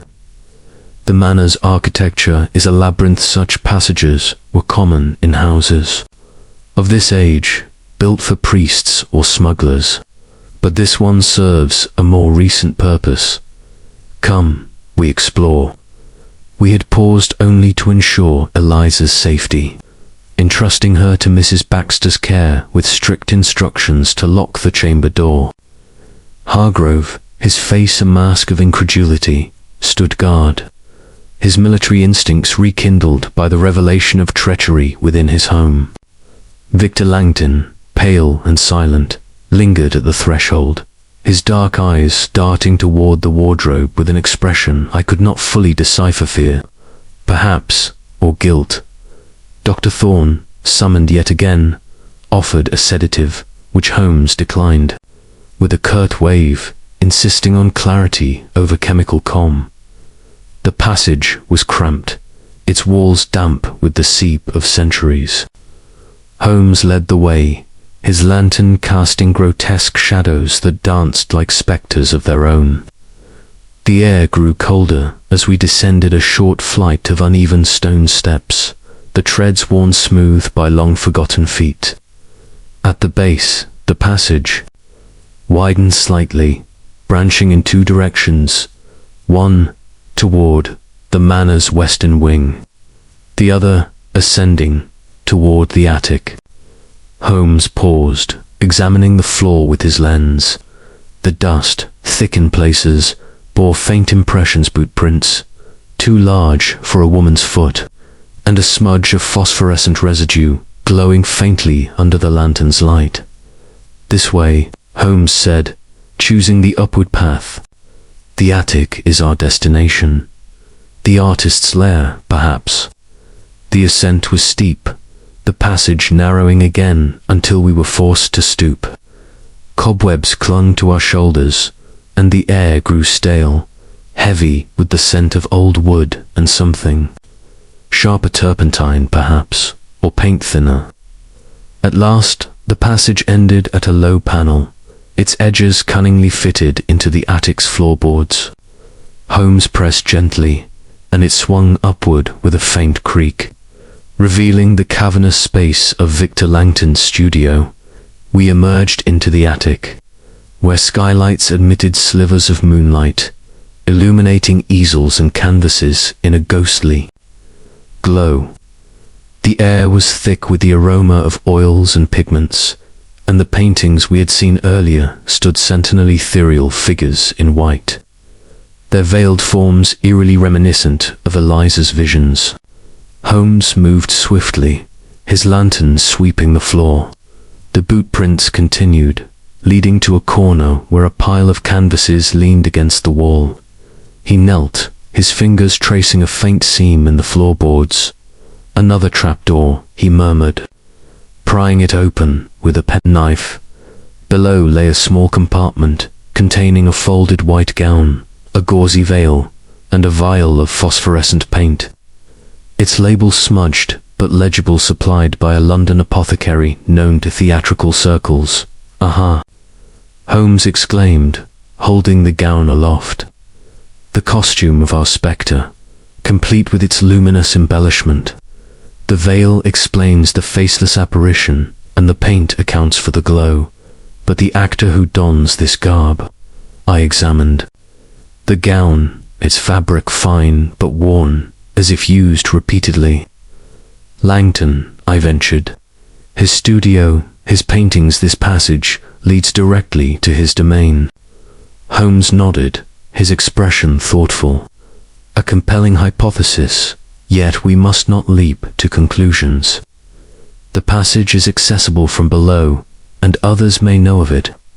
The belladonna in the draught suggests a broader conspiracy. Langton may be a pawn, not the master. We returned to the passage, securing the trapdoor and retracing our steps to Eliza's chamber. The household awaited, their faces a tableau of anxiety and suspicion. Hargrove demanded answers, his voice rough with frustration. A passage. In my own home. How did I not know? Such secrets are often lost to time, Holmes replied, or deliberately concealed. Mrs. Baxter, have you ever heard whispers of hidden ways in Willowbrook? The housekeeper shook her head, her stern features tightening. Never, sir. The manor is old, full of quirks, but passages. That's new to me. Langton's eyes widened, his voice sharp. You suspect me, Mr. Holmes. I paint dreams, not nightmares. I have no knowledge of passages or poisons. Holmes regarded him coolly. Your ignorance will be tested, Mr. Langton. The evidence points to your studio. Explain that. Langton stammered, his defiance crumbling. I don't know. Someone could have used my paints, my space. I leave the attic unlocked, anyone could enter. Dr. Thorne interjected, his tone defensive. This is absurd. A passage, costumes, next you'll accuse me of playing ghost. Holmes' smile was razor thin. Your draft, doctor, contains belladonna. A fact, not an accusation. Who supplied it? Thorne flushed, his hands clenching. I told you. It's laudanum. If there's belladonna, it's a contamination, not my doing. Holmes turned to Eliza, who sat wrapped in a shawl, her face pale but composed. Miss Hargrove, have you ever explored the manor's upper reaches, the attic? Perhaps, she shook her head. No, Mr. Holmes. Victor's studio is his sanctuary. I've not been there in months. Holmes nodded, filing the response away. Very well. Tonight, we set a watch within the passage itself. Watson, you and I shall conceal ourselves at the junction below. If our ghost moves, we shall have them. Hargrove protested, insisting on joining us, but Holmes was adamant. Your presence, sir, may alert the culprit. Trust us to act. As the household dispersed, Holmes and I prepared for our vigil.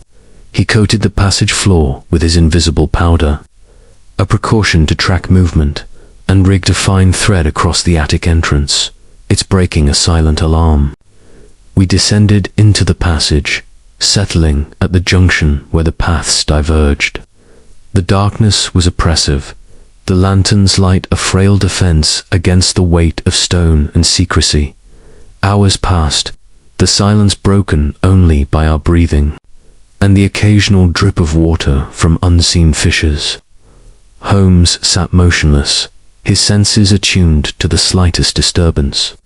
I fought drowsiness, my thoughts circling the motives at play. Langton's possible jealousy, Thorne's dubious medicine, Blaine's overbearing ambition, the estate's wealth, Eliza's marriage. The hidden passage all suggested a plot rooted in greed or control. As the clock neared midnight, a faint sound reached USA's scuffle, soft but deliberate, from the attic path. Holmes tensed, his hand on my arm. Steady, Watson, he whispered. Our quarry moves. The sound grew closer, a shuffle, then a pause. A faint glow flickered above, not lantern light, but the eerie luminescence of phosphorescence. Holmes sprang up, silent as a cat, and we crept toward the attic panel. It opened slowly, revealing a figure draped in white, its veil shimmering under the skylight's moonlit glow. The figure paused, as if sensing our presence, then moved toward the trapdoor. Holmes lunged, seizing the figure's arm. A muffled cry escaped as the veil fell, revealing Victor Langton's pale face, his eyes wide with shock. No, he gasped, struggling. It's not what you think. Explain then, Holmes demanded, pinning him against the wall. The gown slipped, revealing paint-stained trousers beneath. Langton's voice broke. I meant no harm. I was trying to help Eliza. She begged me, said she couldn't marry Blaine. We thought to scare her into leaving, to break the engagement. Holmes' grip tightened. And the belladonna, your work. No, Langton cried. I only played. The ghost used my paints, the passage, the draft. I didn't touch it. Holmes released him, his eyes narrowing. Then who did? Before Langton could answer, a creak echoed from below the passage's lower entrance. Holmes whirled, lantern raised, but the sound faded, leaving only silence. We've unmasked. One player, Holmes said grimly, but the master remains at large. Langton, you will confess all to Hargrove. Watson, We return to the chamber. This plot runs deeper than we thought. As we escorted Langton back, the passage's secrets seemed to close around us, whispering of further revelations yet to come. Chapter 7. A Nocturnal Pursuit. Revelation of Victor Langton's complicity in the spectral charade at Willowbrook Manor sent a ripple of shock through the household. Yet Sherlock Holmes' keen intellect discerned that the threads of this mystery extended beyond the artist's desperate confession. The secret passage, its walls still echoing with the faint scuffle of our midnight encounter, had yielded one culprit, but the presence of belladonna in Eliza's draught and the elusive sound from the passage's lower reaches suggested a deeper conspiracy. As we escorted Langton back to the main house, his white theatrical gown now crumpled in his hands, his face was a mask of anguish, torn between shame and defiance. Holmes, his lantern casting stark shadows across the oak-panelled corridor, maintained a grip on Langton's arm, his voice low but commanding. "Your role as the ghost is clear, Mr. Langton, but the poison in the draught someone else's handiwork. Speak plainly now. Who else is involved?" Langton's eyes darted nervously, his voice barely above a whisper. "I swear, Mr. Holmes, I know nothing of the belladonna. Eliza asked me to help her stage the hauntings to frighten her father into sending her abroad, away from Sir Geoffrey Blaine. I used my paints, the phosphorus, the passage, but the draught was Dr. Thorne's domain. I never touched it." Holmes' gaze was unrelenting, his grey eyes piercing through the dim light. "You expect me to believe your scheme was so neatly compartmentalized? The passage leads to your studio, your paintings mirror the apparition, and yet you claim ignorance of the chemical treachery." Langton's shoulders slumped, his defiance crumbling. "I love Eliza," he admitted, his voice breaking, "not as a cousin, but as a man. She loathes Blaine's arrogance, his possessiveness. She confided in me, begged for a way out. The ghost was her idea, inspired by the old legend. I only played my part." I exchanged a glance with Holmes, my medical instincts stirred by this confession, and her screams. I asked, "They were real, not feigned. The belladonna explains them, but you say you knew nothing." Langton nodded, his face pale. Her terror was genuine. I saw it each night. I thought it was the laudanum, or her nerves. If there's poison, it's not mine. Holmes' expression remained inscrutable as we reached the great hall, where Reginald Hargrove awaited, roused by the commotion. Mrs. Baxter stood at his side, her stern features softened by concern, while Eliza, wrapped in a shawl, sat by the fire, her violet eyes wide with a mixture of fear and comprehension. Dr. Thorne had not yet appeared, his absence noted by Holmes with a raised eyebrow. "Father," Langton began, his voice trembling as Hargrove's gaze hardened, "I must confess." Holmes raised a hand, silencing him. "Mr. Hargrove, your nephew has admitted to impersonating the ghostly figure that has tormented your daughter. A theatrical ruse, using phosphorescent paint and a hidden passage to create the illusion of Lady Amelia's spectre. But the plot is not his alone, nor is it complete." Hargrove's face flushed with fury, his military bearing reasserting itself. "Victor, you dared to terrorize my child. For what purpose?" Langton sank to his knees, his hands clasped. "To save her uncle. Eliza cannot marry Blaine. She despises him. We planned to drive you, to send her away, to break the engagement. I meant no harm." Eliza rose, her voice soft but firm. "It's true, Father. I asked Victor to help me.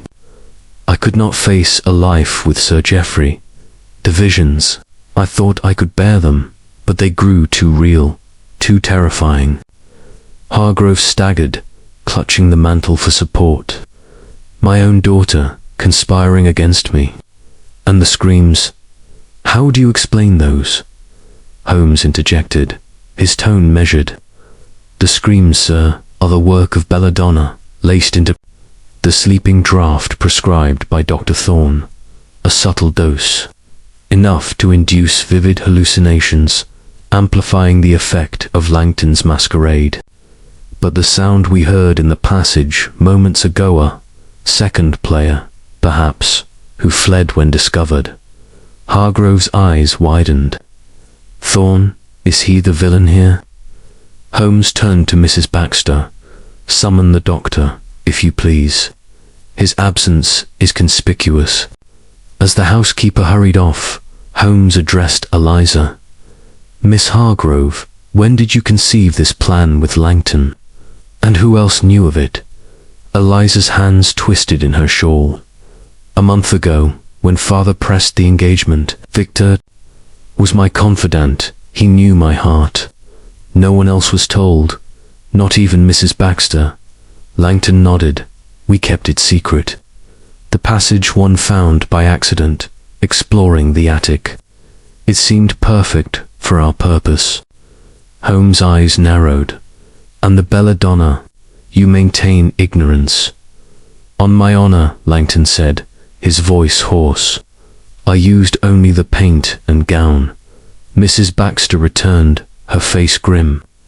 Dr. Thorne is not in his room, sir. His bag is gone, and his horse is missing from the stable. Holmes' lips tightened. Flight betrays guilt. Watson, we must pursue him. Mr. Hargrove, secure your nephew and daughter. I trust you to keep them here. Mrs. Baxter, lock all external doors. Hargrove nodded, his jaw set, while Langton and Eliza exchanged a glance of mutual despair. Holmes, and I hastened to the stables, where the groom, roused from sleep, confirmed Thorne's departure minutes earlier, riding toward the village. We saddled to horses a sturdy bay for Holmes, a chestnut for me, and set off under the moonlit sky. The night air sharp against our faces. The road to the village was a winding ribbon of dirt, flanked by hedgerows and shadowed by overhanging elms. Holmes rode with grim determination, his eyes scanning the ground for signs of Thorne's passage. Hoofprints, he noted, pointing to fresh marks in the soft earth. He rides hard, but not far ahead. We spurred our mounts, the rhythmic thud of hooves echoing in the stillness. My thoughts raced. Thorne, the trusted physician, poisoning his patient. His motive was unclear, but his flight confirmed complicity. Was he the mastermind, or a tool of another Blaine perhaps, seeking to bend Eliza to his will? A mile from the village, we spotted a lone rider ahead, his silhouette stark against the moon's glow. Holmes urged his horse forward, closing the gap. Thorne, he shouted, halt, or we pursue to your peril. The figure slowed, then turned, revealing Thorne's sharp features, his eyes wild with panic. He reined in, his horse snorting, and raised his hands in surrender. Mr. Holmes, I beg you, this is a misunderstanding. Holmes dismounted, his revolver drawn, not aimed, but a clear warning. A misunderstanding that drives you to flee at midnight. Explain the belladonna, doctor. Thorne's shoulders sagged, his voice trembling. I was coerced. Sir Geoffrey Blaine, he paid me to ensure the marriage. He said Eliza needed softening, that her resistance was childish. I added a trace of belladonna to the draught, thinking it harmless in small doses, just enough to make her pliable. I dismounted, my anger rising. Pliable. You poisoned a young woman to force her into a marriage she despised. Thorne flinched. I didn't know it would go so far. When I heard of Langton's scheme, I saw a chance to amplify it, make her seem mad, unfit to resist. But I swear I meant no lasting harm. Holmes' voice was cold, and the passage, "Did you use it?" "No," Thorne insisted. "I knew nothing of it until tonight. My role was the draft Blaine's orders." Holmes holstered his revolver, his eyes narrowing. "Blaine, then, is the architect. You will testify to this, Doctor, before a magistrate." Watson, bind his hands. Using a length of rope from the saddlebag, I secured Thorne's wrists, his protests fading into resignation. We rode back to Willowbrook, Thorne tethered to my horse, the night now heavy with the weight of betrayal unveiled. At the manor, Hargrove met us, his face thunderous as Thorne confessed again, implicating Blaine. "Blaine," Hargrove roared. "The scoundrel. I'll have his head." Holmes raised a hand.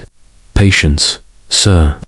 We have Langton's confession, Thorne's treachery, but Blaine remains at large.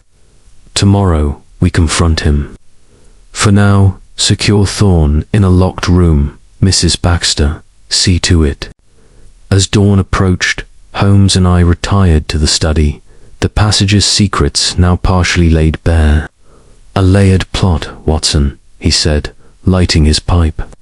"Langton and Eliza, driven by love and desperation, Thorne by greed, Blaine by ambition. But I sense one final twist. Blaine's role may run deeper still." Exhausted but exhilarated, I nodded. "What now, Holmes?" "We rest, briefly," he said, his eyes gleaming. "Then we hunt the puppet master." Chapter 8. Eliza's confession. The dawn that greeted Willowbrook Manor was a pale, hesitant thing, its light filtering through the mist that clung to the Surrey meadows, casting an ethereal glow over the ivy-clad walls. Within the manor, however, the atmosphere was far from serene.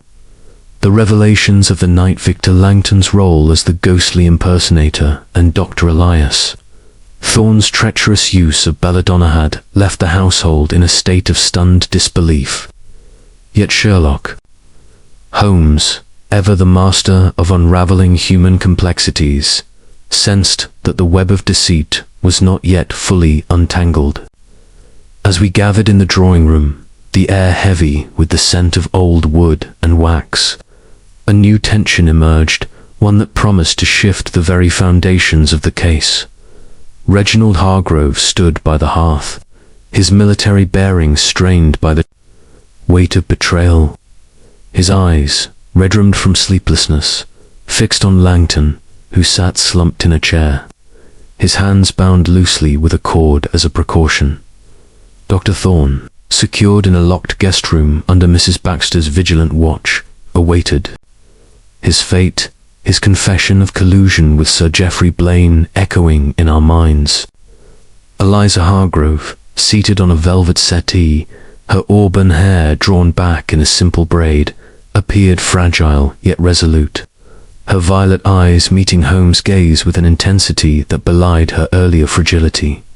Holmes, standing by the tall windows, overlooking the rose garden, turned to face the room, his lean figure silhouetted against the morning light. His voice, calm but edged with authority, cut through the silence. "Mr. Hargrove, Miss Hargrove, Mr. Langton, we have uncovered a plot layered with deception. Your nephew has admitted to staging the ghostly apparitions using a hidden passage and phosphorescent paint to mimic the legend of Lady Amelia. Dr. Thorne, under Sir Geoffrey Blaine's influence, laced Miss Hargrove's sleeping draught with belladonna to induce hallucinations, amplifying the terror.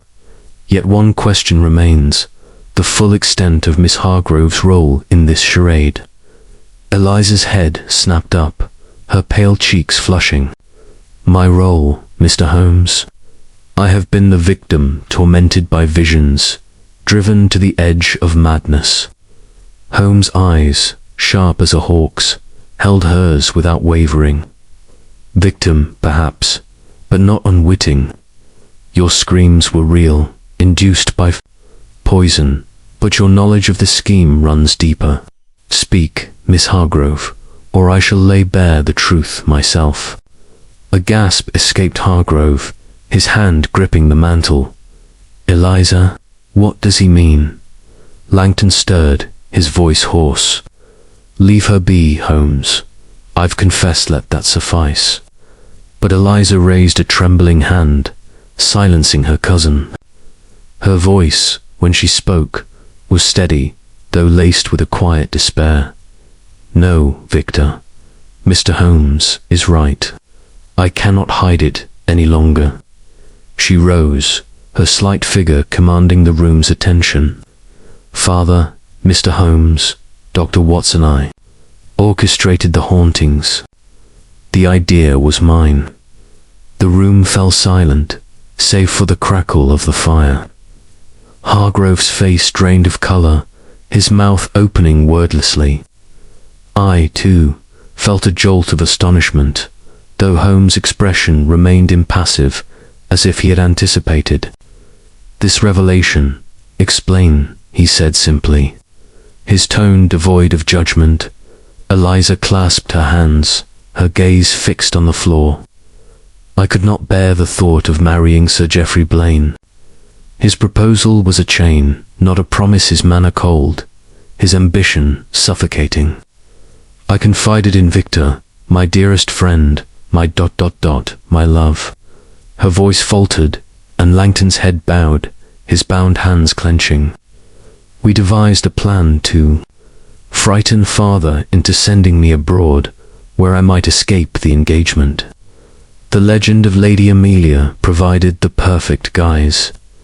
Victor agreed to play the ghost, using his paints and the passage he discovered in the attic. I was to feign terror, to make the visions seem real. Hargrove staggered to a chair, his voice a whisper. Eliza, my child, you planned this. She nodded, tears brimming in her eyes. I meant only to delay the marriage, to gain time. But the visions grew too vivid, the screams too real. I thought it was my own fear, my guilt, until Mr. Holmes found the belladonna. I swear, I knew nothing of that. Holmes stepped forward, his voice measured. You added the belladonna yourself, Miss Hargrove, did you not? To lend credence to your terror, to ensure your father's alarm. Eliza's eyes widened, a flicker of panic crossing her face. No, I only took the draught as prescribed. If there was belladonna, it was Thorne's doing, or Blaine's. Holmes' gaze softened, but his tone remained firm. Consider the facts, Miss Hargrove. The screams began precisely with your plan, their intensity far beyond what laudanum alone could produce. Your pupils, as Dr. Watson noted, show signs of alkaloid poisoning, consistent with self-administration, perhaps in small doses to heighten the effect. You are no chemist, but a desperate mind seeks desperate means. The perfume vial, purchased from the peddler, did. It contained more than scent. Eliza's hands flew to her face, a sob escaping her. The perfume, ...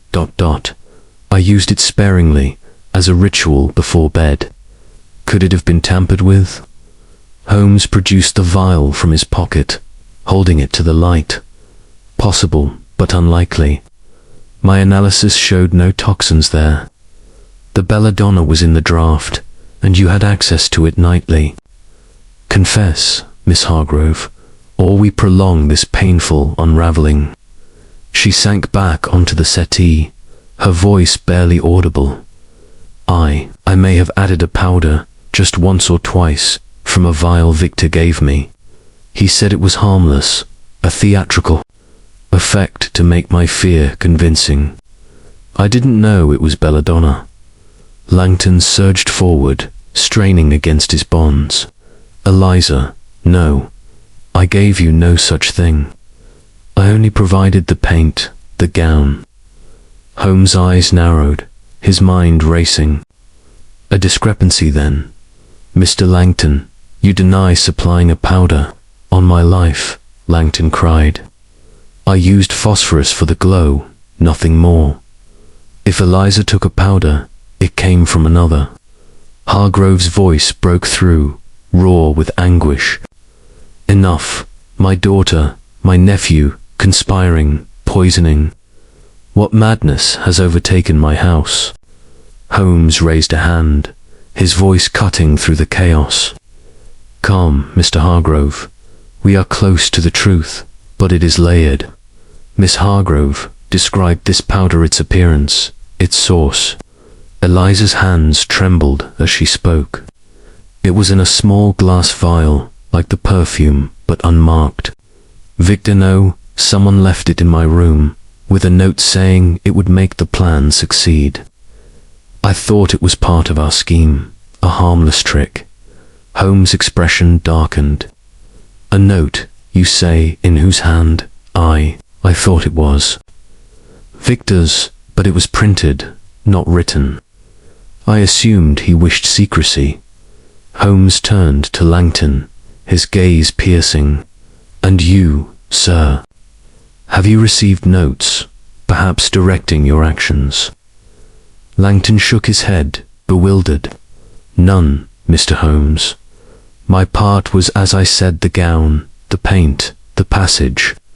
I interjected, my medical curiosity piqued. Holmes, if Eliza added. The powder, believing it harmless, someone else supplied it, knowing its true nature. Thorne admitted to the belladonna, but could another have acted independently? Holmes nodded, his fingers steepled. Precisely, Watson. We have a triumvirate of motives, love, greed, ambition. Langton and Eliza sought freedom through deception. Thorne, paid by Blaine, sought compliance through poison. But a third hand, unseen, may have orchestrated the powder's delivery, exploiting their plan. He turned to the fireplace, where a small pile of papers awaited kindling. Mrs. Baxter, have there been unusual deliveries to Miss Hargrove's room? Notes, packages. The housekeeper, who had re-entered silently, shook her head. None, sir, save the usual linens and toiletries. But the maids sometimes leave things without my knowing. Jenny, perhaps, is careless. Holmes' eyes gleamed. Jenny, the chambermaid. We must speak with her. And Sir Geoffrey Blaine, his role grows clearer, yet not complete. Mr. Hargrove, send for him. We confront the puppet master today. Hargrove nodded, his face resolute despite his turmoil. I'll have him here by noon, Holmes. This ends now. As the household dispersed, Langton to a guarded room, Eliza to her chamber under Mrs. Baxter's care. Holmes drew me aside. Watson, the note and powder suggest a cunning mind, one that knew of Eliza and Langton's scheme and turned it to darker ends. Blaine is the likely architect, but we need proof. The passage, the belladonna, the note all converge on him. We spent the morning examining Elisa's room once more, Holmes scrutinizing every surface for further clues. A faint mark on the dressing table, overlooked before, caught his eye smudge of ink, as if a note had been written there and hastily wiped away. He scraped it into an envelope, murmuring, "The ink may tell us more than the writer intended." Jenny, the chambermaid, was summoned next. A nervous girl, her freckled face flushed under Holmes' scrutiny. She denied delivering any vial or note. "I only tidy Miss Eliza's room, sir," she stammered. "I've seen nothing strange." Holmes' questions were gentle but relentless, probing her movements, her access to the room. A slip in her tailor mention of seeing Dr. Thorne near Eliza's door late one evening drew his attention. Thorne, again, he mused. His reach extends beyond the draught. By midday, Sir Geoffrey Blaine arrived, his imposing figure filling the drawing room with a presence that seemed to dwarf the ancient portraits. His ruddy face was set in a scowl, his voice booming. "Hargrove, what is this summons? I've business to attend, and this talk of poison is nonsense." Holmes faced him, his demeanor icy. "Nonsense, Sir Geoffrey. Your physician confesses to poisoning Miss Hargrove at your behest. The note, a vial of belladonna, hand is evident." Blaine's eyes blazed. "Lies? Thorne acts alone, if he acts at all. I wanted Eliza's hand, yes, but through honor, not treachery." Holmes produced the ink smudge, now analyzed in his makeshift laboratory.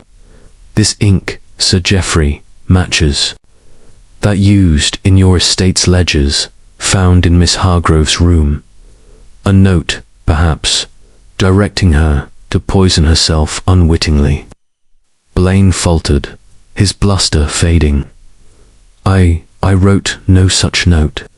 If Thorne used my ink, he did so to frame me." Holmes' smile was thin, a convenient defense. "Yet the evidence mounts. Miss Hargrove, your confession has clarified much, but one truth remains.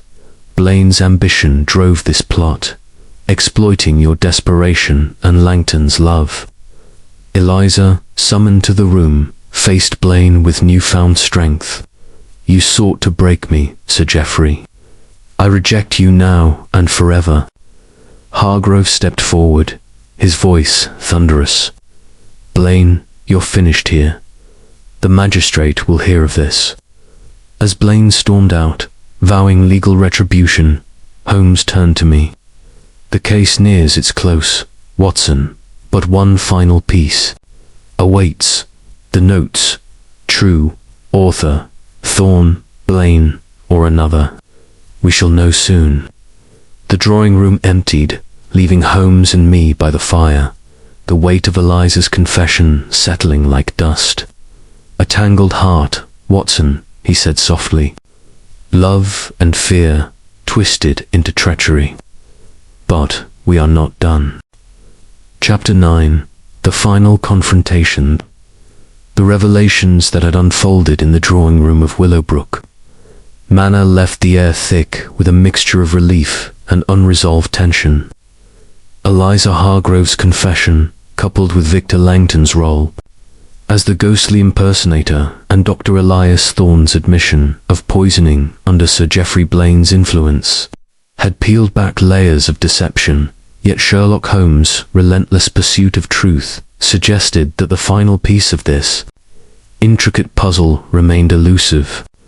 The morning mist had burned away, leaving the manor bathed in a crisp spring light, but within its ancient walls a storm of human motives still brewed, demanding resolution. Holmes stood by the tall windows, his sharp profile etched against the sunlight streaming through the diamond-paned glass.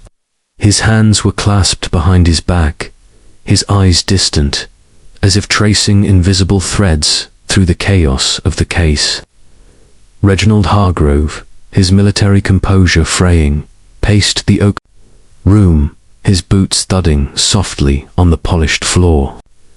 Eliza, now seated by the hearth, her auburn braid loosened and her violet eyes shadowed, seemed to carry the weight of her confession with a quiet dignity.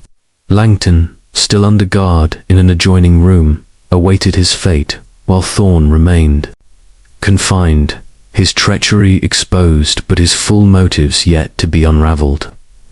I, seated at the writing desk with my notebook open, felt the familiar thrill of a case nearing its climax, tempered by the complexity of the human heart laid bare. "Holmes," I ventured, breaking the silence. Eliza's confession and Thorne's admission point squarely at Blaine, yet you suspect another hand. The note, the ink, do they lead us to him, or elsewhere? Holmes turned, his grey eyes glinting with that peculiar intensity that signalled his mind at full tilt. Blaine is the architect, Watson, but not necessarily the scribe. The ink smudge, matching his estate's ledgers, suggests his involvement. Yet the printed note Eliza received is a curiosity. It lacks the personal flourish of a man like Blaine, who revels in control. We must confront him directly, but first, we probe the final link. Mrs. Baxter. I raised an eyebrow, surprised. The housekeeper. She's been steadfast, loyal to the family. Holmes' lips twitched in a faint smile. Loyalty, Watson, can mask complicity. Her access to Eliza's room, her oversight of the household, she is the constant in this equation. Let us summon her. Mrs. Baxter entered promptly, her starched apron pristine, her stern features betraying no hint of unease. Yet, under Holmes' penetrating gaze, her hands clasped a fraction tighter, a subtle tell that did not escape him. Mrs. Baxter, he began, his voice deceptively mild, you have served Willowbrook for 20 years, overseeing every detail of its operation. Tell me, have you ever encountered a vial or note left in Miss Hargrove's room, beyond the usual household items? The housekeeper's eyes flickered, but her voice remained steady. No, sir. I supervise the maids, ensure the rooms are kept proper. If anything unusual was left, it was without my knowledge. Holmes stepped closer, his tone sharpening. And yet, Jenny, the chambermaid, mentioned seeing Dr. Thorne near Miss Hargrove's door at odd hours. You, as housekeeper, would notice such irregularities. Did you? Mrs. Baxter hesitated, a rare crack in her composure. I may have seen him once or twice, late at night. I thought he was checking on Miss Eliza's health, as was his duty. Holmes' eyes narrowed. Duty or design? You are meticulous, Mrs. Baxter. A vial, a note, such things would not escape your notice unless you chose to ignore them. Speak plainly. Have you had dealings with Sir Geoffrey Blaine?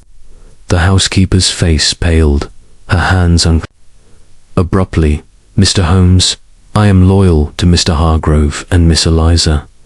I'd never harm them. Loyalty does not preclude error, Holmes replied. A note, perhaps, delivered at Blaine's behest. A small act, excused as harmless. Mrs. Bag's shoulders sagged, and she sank into a chair, her voice low. It was one note, sir, weeks ago.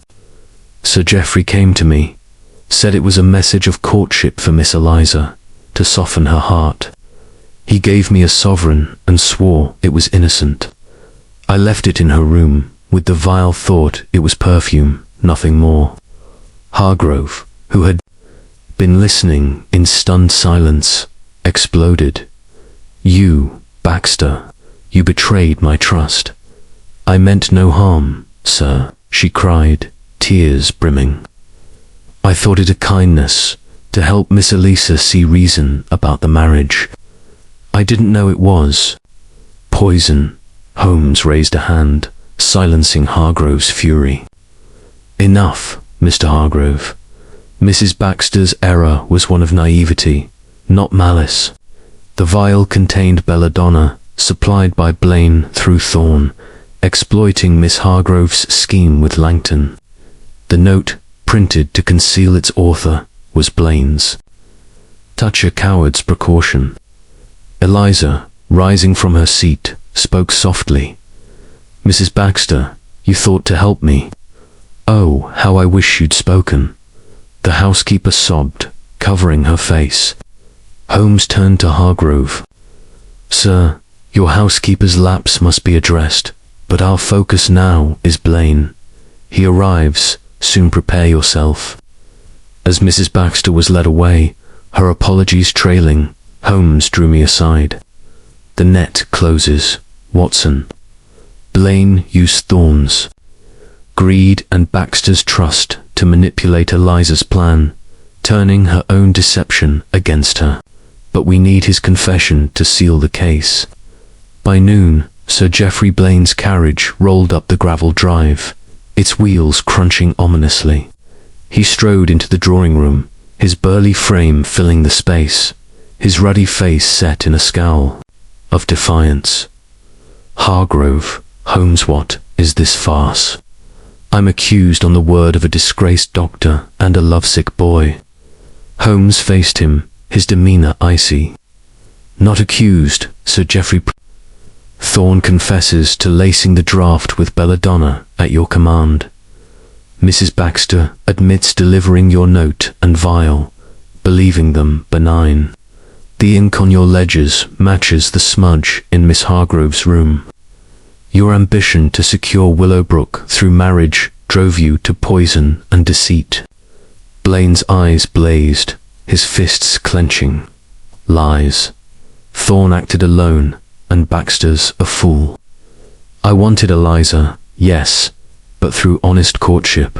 Holmes produced the ink-stained envelope, holding it aloft. This ink, Sir Geoffrey, betrays you, and the note printed to obscure your hand. But its intent clear, to manipulate Eliza into compliance by amplifying her terror. Deny it, and we summon the magistrate with evidence enough to ruin you. Blaine's bluster faltered, his shoulders sagging. I only wanted the alliance. Willowbrook and my estate together, we'd be unstoppable. Thorne suggested the belladonna said it would calm her resistance.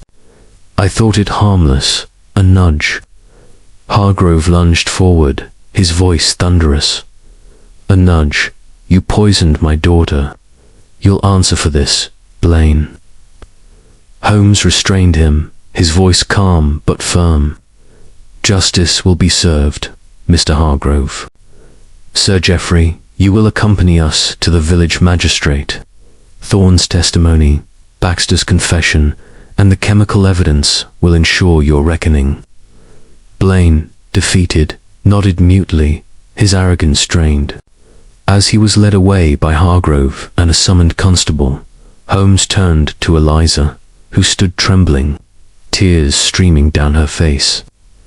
Miss Hargrove, your courage in confessing has spared you further torment.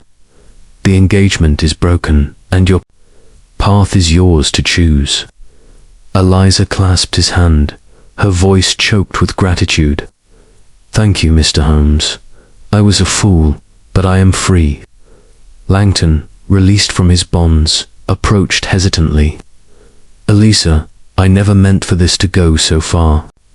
Can you forgive me? She smiled faintly, touching his arm. We were both fools, Victor. Let us start anew. Holmes and I returned to our rooms to pack. The case concluded, but its echoes lingering. A sordid affair, Watson, he said, lighting his pipe. Love, greed, and ambition twisted into a cruel masquerade. Yet truth, as ever, prevails. As we prepared to depart for London, the manor seemed lighter, its shadows dispelled by the clarity of resolution. The girl who woke up screaming would scream no more. Chapter 10. The epilogue, the resolution of the Willowbrook Manor case, left a quiet solemnity in its wake, as if the ancient stones themselves exhaled a sigh of relief. The spring sun climbed higher, bathing the Surrey countryside in a golden glow, and the manor, once shrouded in fear, seemed to reclaim its dignity. Sir Geoffrey Blaine, escorted to the village magistrate with Dr. Elias Thorne, faced charges of conspiracy and attempted poisoning, their fates now in the hands of the law. Victor Langton, though culpable in the theatrical deception, was spared. Prosecution, at Eliza Hargrove's insistence, her forgiveness a testament to their shared bond. Mrs. Baxter, chastened by her unwitting role, retained her position, her loyalty to the Hargroves reaffirmed through tearful apologies. Yet, as Sherlock Holmes and I prepared to depart for London, a sense of lingering mystery clung to the air, a faint echo of the complexities we had unraveled. We stood in the great hall, our bags packed, the dog-cart ready to convey us to Willowbrook. Halt. Reginald Hargrove, his military bearing restored but softened by gratitude, clasped Holmes' hand. "Mr. Holmes, Dr. Watson, I owe you my daughter's peace. You've saved her from a fate worse than death." Holmes inclined his head, his expression reserved but not unkind. "Justice is its own reward, Mr. Hargrove. Ensure Miss Eliza. Freedom is not again bartered for ambition." Eliza approached, her auburn hair catching the sunlight streaming through the tall windows, her violet eyes clear of the terror that had haunted them. "Mr. Holmes," she said, her voice steady, "you saw through my folly and my fear. I am in your debt forever." Holmes' gaze softened, a rare warmth breaking through his austerity. "Miss Hargrove, your courage in facing the truth has set you free. Cherish that liberty and choose your path with care." Victor Langton lingered at the edge of the hall, his artist's hands fidgeting, his dark eyes fixed on Eliza with a mixture of hope and remorse. "I'll make amends," he murmured, "more to her than to us. I'll paint no more ghosts." Eliza smiled faintly, a promise of reconciliation in her glance. "We'll find our way, Victor. Together, perhaps." As we stepped into the dog-cart, the manor receding behind us, I turned to Holmes, my notebook tucked away, its pages filled with the chronicle of this strange affair. "A tangled web, Holmes," I said, the rattle of the cart punctuating my words. "Love, greed, deception, woven into a single scheme. Yet you seem to anticipate every twist." Holmes leaned back, his pipe unlit in his hand, his eyes scanning the passing fields. "Human nature, Watson, is the most predictable of puzzles, yet the most intricate. Eliza's desperation, Langton's devotion, Thorne's greed, Blaine's ambition each played their part, as if on a stage. The belladonna, the passage, the note, they were props in a drama of human failing." I nodded, reflecting on the case. "And the ink smudge your final clue. How did you know it was Blaine's?" "A deduction born of observation," he replied. The smudge matched the ledgers I glimpsed in Blaine's study during his brief visitor, peculiar green-black ink, rare for household use. It tied him to the note, which, though printed, bore the trace of his hand. The rest was a matter of pressing the guilty until they cracked. The train to London awaited, its steam curling into the clear sky. As we settled into our carriage, Holmes' thoughts seemed to drift, his fingers tapping a restless rhythm. "There is one detail, Watson, that nags at me," he said at length. "The peddler who sold the perfume, his role was incidental, yet his presence set this chain in motion. A chance encounter, or a planted distraction." I frowned, surprised. "You think he was part of the plot?"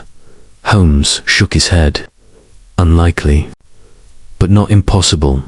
The perfume was clean, but its timing weeks. Before the hauntings suggests a mind laying groundwork. We may never know, but it reminds us, even in victory, shadows linger." The train whistle sounded, and Willowbrook faded into memory, its secrets laid bare, but its echoes enduring. Back in Baker Street, as I penned the final notes of this case, I marveled at Holmes' ability to pierce the veil of human deceit, revealing not just crime, but the heart's hidden truths. The girl who woke up screaming had found her voice, and Willowbrook Manor, cleansed of its ghosts, stood ready for a new chapter.